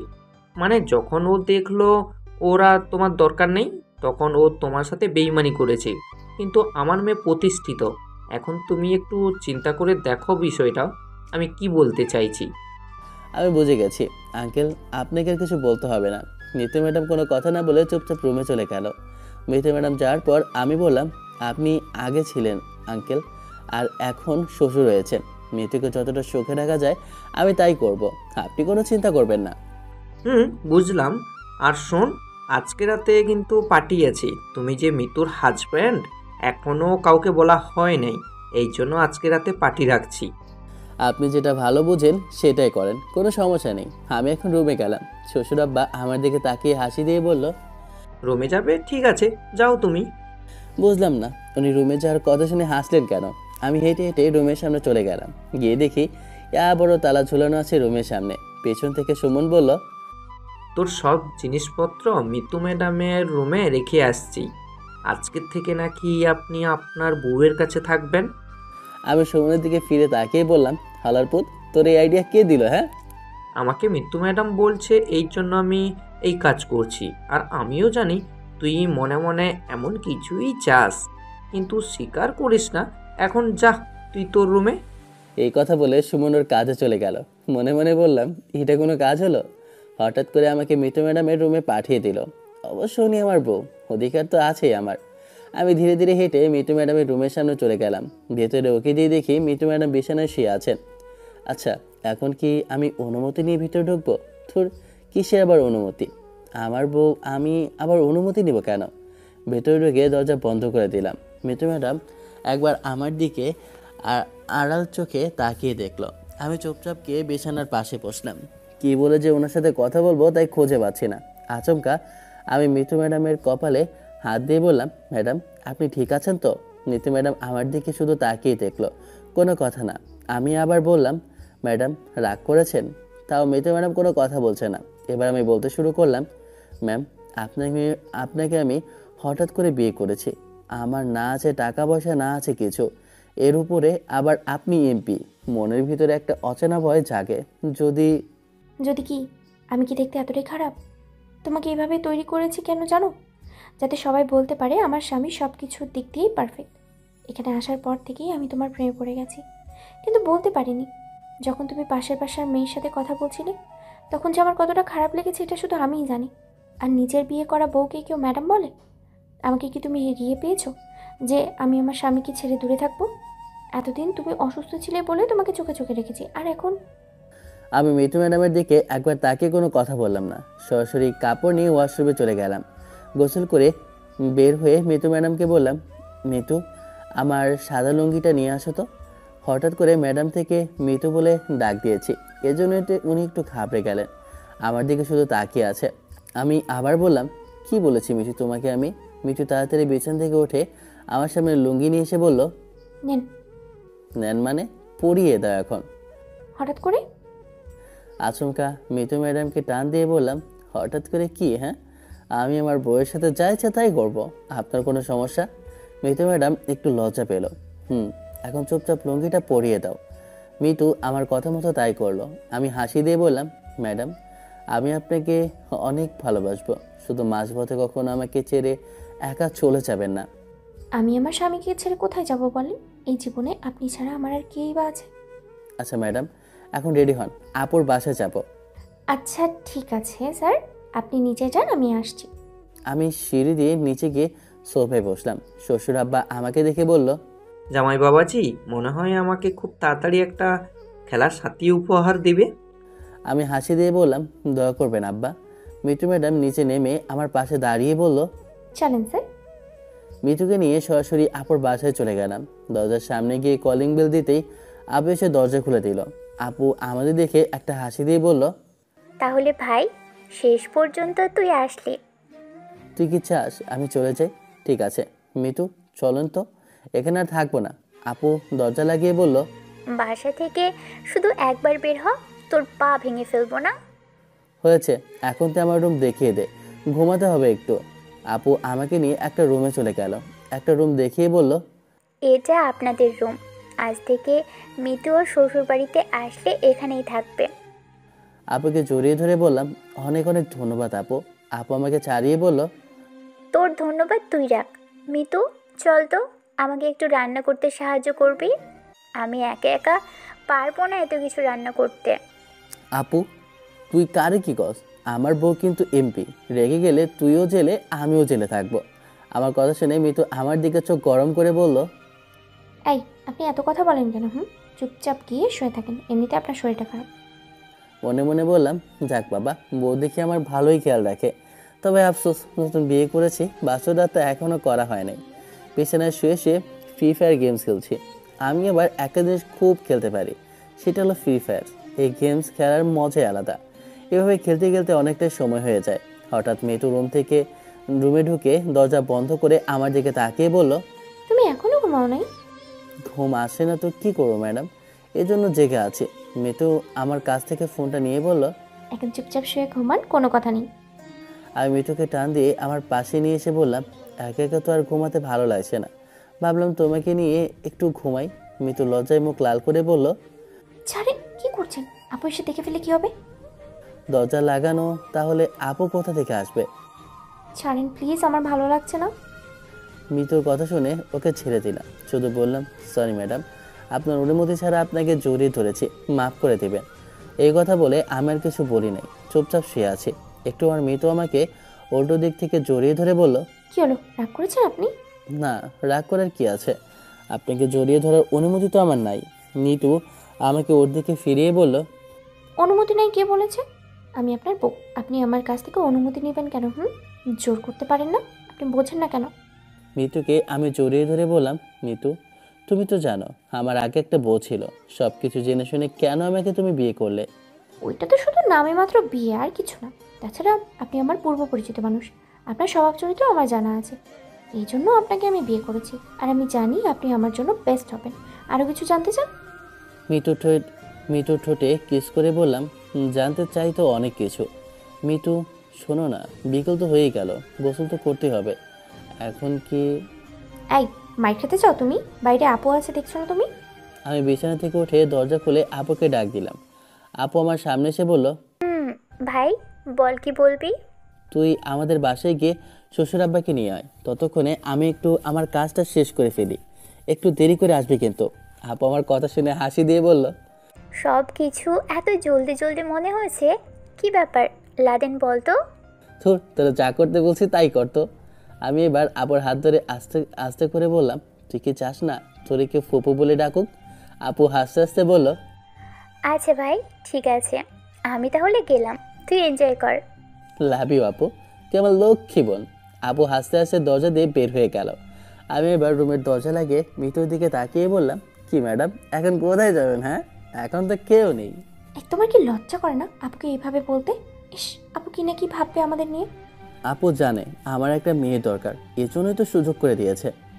আমি পারবো না, বলে দিলাম। আমি মিতুর কাছে বসে মুখটা একটু কালো করে বললাম, আপনি অনুমতি না দিলে আমি আপনাকে ছুঁয়েও দেখব না। আপনি আমার বউ, আপনার উপর আমার অধিকার আছে, কিন্তু অনুমতি না নিয়ে আমি কিছুই করব না। মিতু মাথা নিচু করে বলল, এই জিনিসটার জন্য অনেকদিন ধরেই অপেক্ষা করে আছি। আপনি কি বোঝেন না? আমি না করেছি নাকি হ্যাঁ বলেছি? যান, জানলাগুলো বন্ধ করে আসেন।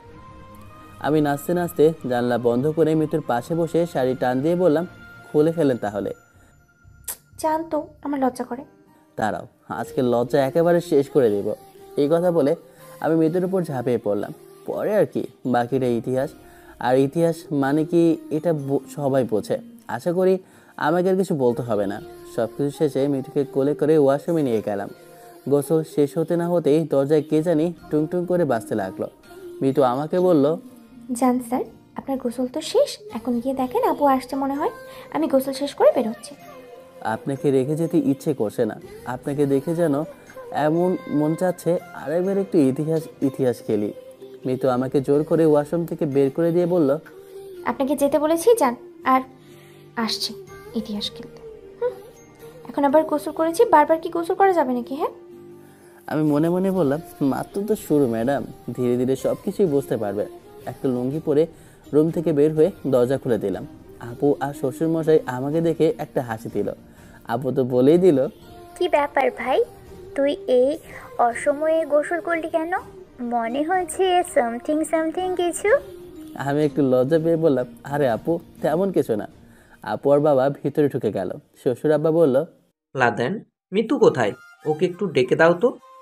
আচ্ছা ঠিক আছে বাবা, আমি বলছি। রুমে গিয়ে দেখি মিতু আয়নার সামনে দাঁড়িয়ে ঠোঁটে লিপস্টিক দিচ্ছে। আমি সরাসরি মিতুর সামনে গিয়ে ওর ঠোঁটগুলো আমার ঠোঁটের ভিতরে নিয়ে আসলাম, যাকে বলে লিপ কিস। আমি এমন কিছু করবো মিতু জানতোই না, এজন্য ও আমাকে জোর করে ছাড়িয়ে বলল, তোমাকে না মন চাই ধরে মার। দেখো তো মুখে লিপস্টিক ঠোঁটে একদম লেগে কি হয়েছে। দিলে তো সব কিছু শেষ করে। আমার বউ, আমি যা ইচ্ছা তাই করবো, তোমার কোনো সমস্যা? মিতু ওয়াশরুমে গিয়ে মুখে পানি দিয়ে বলল, বাবা এসেছে কি? এসেছে, আর তোমাকে বলেছে বাইরে যেতে। মিতু আচ্ছা বলে বাইরে চলে গেল। আমিও কিছুক্ষণ পর রুম থেকে বের হলাম। গিয়ে দেখি সবাই মিলে টেবিলে বসে আছে, আর আপু টেবিলে খাবার দিচ্ছে। আপু একা যে এতগুলো খাবার তৈরি করে ফেলবে বলার বাইরে। আমি সরাসরি মিতুর পাশে গিয়ে বসলাম। আপু আমাকে দেখে হাসি দিয়ে বলল, কি রে ভাই, আজকাল দেখি তুই আবার ঠোঁটে লিপস্টিক দিস, কোন দিন থেকে এসব দেওয়া শিখলি তুই? মিতু আমার দিকে তাকিয়ে তাড়াতাড়ি ওর শাড়ির আঁচল দিয়ে আমার ঠোঁটের লিপস্টিক মুছে দিল। আপু আর শ্বশুর আব্বা এসব দেখে মুচকি মুচকি হাসেন। মিতু আস্তে করে বলল, মুখটাও ধুয়ে আসতে পারলে না? সব কিছু কি আমাকে বলতে হবে? এমন ভালোবাসা পাওয়ার জন্য আমি প্রতিদিন এসব করতে রাজি। আসতে বলো, এখানে সবাই আছে দেখছো তো। লাদেন, তোমাদের কথা হয়েছে? জি বাবা, বলেন। আমার মেয়ে এমপি, তুমি জানো, আর ওর জীবনের সবচেয়ে বড় এই একটাই ইচ্ছে ছিল। এখন যদি তুমি চাও যে তোমার বউ সব কিছু ছেড়ে সংসার করবে, তাহলে ও সব কিছু ছেড়ে দিবে। তুমি কি বলো? বাবা, ও যেভাবে আছে সেভাবে থাক। ও হয়তো বাইরে মানুষের কাছে এমপি হতে পারে, কিন্তু ঘরে তো ও আমার একমাত্র লক্ষ্মী বউ। ও আমার পাশে থাকলেই হবে। আর ও যেভাবে আছে সেভাবেই থাক। আমি ওকে না করব না। সারাদিন যদিও অফিসে থাকবে, রাত হলে তো বাসায় আসবে না। আর আমার এটুকু হলে হবে। মিতু আমার হাত ধরে বলল, বাইরের কাজ আর সংসার কীভাবে সামলাতে হয় আমার জানা আছে, শুধু তুমি পাশে থাকলেই হবে। আমাদের কথা শুনে সবাই হাসতে লাগলো। খেতে খেতে আমি বললাম, বাবা, আমার একটা কথা বলা ছিল। বাবা বলো। আমি ছাড়া আপুর কেউ নেই। আরও মোটামুটি এখন ভালো কিছুই করে। আমি চাই ভালো একটা পাত্র খুঁজে আপুকে বিয়ে দিতে। ও এতদিন একা একা ছিল, নইলে আমি ওকে আমাদের বাসায় নিয়ে যাব। আবু পাশ থেকে বলল, না ভাই, আমি এত তাড়াতাড়ি বিয়ে টিয়ে করতে পারবো না। আমি আপুকে ধমক দিয়ে বললাম, তোরে বলছি কথা বলতে, চুপ থাকতে পারিস না? আমি আবার বলতে লাগলাম, বাবা, আমি কি বলেছি বুঝলেন তো? আচ্ছা ঠিক আছে, আমি ভালো কাউকে দেখব, তুমি চিন্তা করো না। আশা করি খুব তাড়াতাড়ি তোমার বোনের বিয়ে হবে। ও তো হসপিটালের ডাক্তার, ওর জন্য ছেলের কি অভাব আছে? আপনি যেটা ভালো বোঝেন বাবা। আমি দেখবনি। খাওয়া দাওয়া শেষ করে মিতু আপুকে বলল, তুমিও আমাদের সাথে চলো। একা কি এখানে থাকলে ভালো লাগবে? না, আমি যেতে পারবো না। আমার বাসা ছেড়ে আমি কোথায় যাব বল? তবে আমি তো আর সারা জীবন এখানে থাকতে পারবো না। বিয়ের পর তো স্বামীর বাসায় থাকতে হবে। এই জন্য আমি এই পুরো বাসাটা আমার ভাইয়ের নামে লিখে দিব। আজ থেকে ওর ঠিকানা এখানেই হবে। মাথা খারাপ হয়ে গেছে আপু তোর? কী সব উল্টাপাল্টা কথা বলিস? আমি তোর থেকে একদিনের হলেও বড় আছি। আমি কি করছি আর না করছি তোর বুঝতে হবে না। আমি সব কিছু জানি। আমি আর কি বলবো? আপুর মুখের ওপর তো আর কোনো কথা বলা যাবে না। আপুকে বিদায় দিয়ে বাসা থেকে বের হলাম। আমাদের বাসার সামনে গিয়ে নামতেই পেছন থেকে কে জানি আওয়াজ করে বলল, লাদেন, একটু দাঁড়াও, তোমার সাথে কথা আছে। পেছনে তাকিয়ে দেখি তামান্না আমার দিকে দৌড়ে আসে। নিতু আমার দিকে চোখ রাঙা নিয়ে বলল, যদি এই মেয়ে উল্টাপাল্টা কিছু বলে তোমার অবস্থা কিন্তু আমি শেষ করে দেবো, এটা বলে দিলাম। কি খবর মিস্টার লাদেন সাহেব? জি আলহামদুলিল্লাহ, এখন ভালো। কিছু কি বলবে? বলার তো ছিল অনেক কিছু, কিন্তু মিতু ম্যাডাম যে এখানে দাঁড়িয়ে আছে। সমস্যা নেই, বলেন আপনি। ওই দিনের উত্তরের আশা আমি এখনো আছি। আমার বউ আমাকে জুতা পিটা করবে বুঝলে? আর তোমার মিতু ম্যাডাম আমার বিয়ে করাবো। দেখো, তোমার সাথে এত কথা বলতে পারবো না। মিতু চলো। রুমে যাওয়ার পর মিতু রেগে আমাকে বলল, এই মেয়ে তোমাকে কি বলেছে যে উত্তরের অপেক্ষায় আছে? আর বলো না, সেদিন আমাকে প্রপোজ করেছিল। আমি কিছু বলি নাই, চলে আসছি। পিচ্ছি একটা মেয়ে। কোনো মেয়ের দিকে তাকালে কি করবো জানো তো? খুব সাবধান কিন্তু। জি ম্যাডাম, আপনাকে কিছু বলতে হবে না। আমি তো শুধু আপনার। এভাবে দেখতে দেখতে আজকে 5টা বছর চলে গেল। এখন আমার একটা মেয়ে আছে, ওকে সামলানো কঠিন হয়ে যায়। খুব দুষ্টুমি করে। আর আমার আপুর বিয়ে হয়েছে ডাক্তার ছেলের কাছে। এখন আমি আমার নিজের বাসায় থাকি। আপুর বাসা আমার নামে লিখে দিয়েছে। তবে রাসেল আমাদের মাঝে বাধা হয়ে দাঁড়িয়েছিল, কিন্তু আমার শ্বশুর আব্বা ওদের 12টা বাজিয়ে দিয়েছে। আজকে সকালে মিঠু কিসের একটা কাজের জন্য সকাল সকাল বাসা থেকে বের হয়ে গেল। আমার মেয়ে তো ওর আম্মুকে সকালে না দেখে আমাকে পাগল করে ফেলবে। শুধু বলবে ওর আম্মুর কাছে নিয়ে যেতে। কী আর করবো, মেয়েকে নিয়ে বের হলাম, নইলে আমার পাগল বানিয়ে দেবে। মিতুর অফিসের সামনে যেতেই দারোয়ান বলল, স্যার 5 মিনিট একটু দাঁড়ান, ম্যাডাম ভেতরে গুরুত্বপূর্ণ একটা মিটিং করছেন। হঠাৎ করে পেছন থেকে কে জানি বলল। কি রে লাদেন, কি খবর তোর? পেছনে তাকিয়ে দেখি রাতুল আর রিয়া দাঁড়িয়ে আছে। এতদিন পর ওদের দেখে বললাম, কি রে, কি খবর তোদের? রাতুল মাথা নিচু করে বলল, এই তো আছি কোনো রকম। এটা কি তোর মেয়ে? আমার মেয়ে। আম্মু, তুমি কি কিছু খাবে? বাবা, আমি কিন্তু এখন রান্না করব। আমাকে আম্মুর কাছে নিয়ে যাও। এই তো তোমার আম্মু বের হয়ে আসবে। রিয়া আমার দিকে তাকিয়ে বলল, মানুষকে ঠকিয়ে কেউ সুখী হতে পারে না জানো লাদেন। তোমার মেয়ের মতো আমারও একটা বাচ্চা নেওয়ার খুব ইচ্ছে ছিল, কিন্তু আমি কোনোদিন মা হতে পারবো না। আমার মেয়ের কসম খেয়ে বলছি, আপনাদের উপর আমার কোনো অভিযোগ নেই। আমি এখন মিঠুকে নিয়ে সুখেই আছি। আচ্ছা, এসব বাদ দেন, কোথায় গিয়েছিলেন আপনারা? রাতুল বলল, এই পাশ দিয়ে যাচ্ছিলাম, তোরে দেখে এগিয়ে আসলাম। আচ্ছা ঠিক আছে, যাই রে, ভালো থাকিস। আচ্ছা যা। এই কথা বলে ওরা চলে গেল। আমার মেয়ে আমাকে বলল, বাবা, ওনারা কে? চিনবে না আম্মু, তুমি বুঝেছো? মিতু বের হতেই আমার মেয়ে কান্না করে দিল। কান্না করতে করতে বলল, আম্মু, তুমি আমাকে ফেলে চলে আসলা? জানো না, তোমাকে সকালে না দেখলে আমার ভালো লাগে না। রাইসাকে কোলে নিয়ে মিতু গালে চুমু দিয়ে বলল, সরি আম্মু, আমার ভুল হয়ে গেছে। এই যে কান ধরলাম, আর ভুল হবে না। রাইসা আমার মেয়ের নাম। গাড়িতে গিয়ে বসতেই রাইসা বলল, জানো আম্মু, বাবা কাদের সাথে যেন এতক্ষণ কথা বলছিল। মেয়ে কি বলে? রাইসা আম্মু, তোমাকে মার দেব, এসব কি আম্মুকে বলা লাগে? কাদের সাথে কথা বললে? রাতুল আর রিয়া আসছিল, ওই একটু কথা বলছিলাম। তা ওরা কি বললো? ওই বলল রিয়া নাকি কখনো মা হতে পারবে না, এই আর কি। তুমি কি বললে?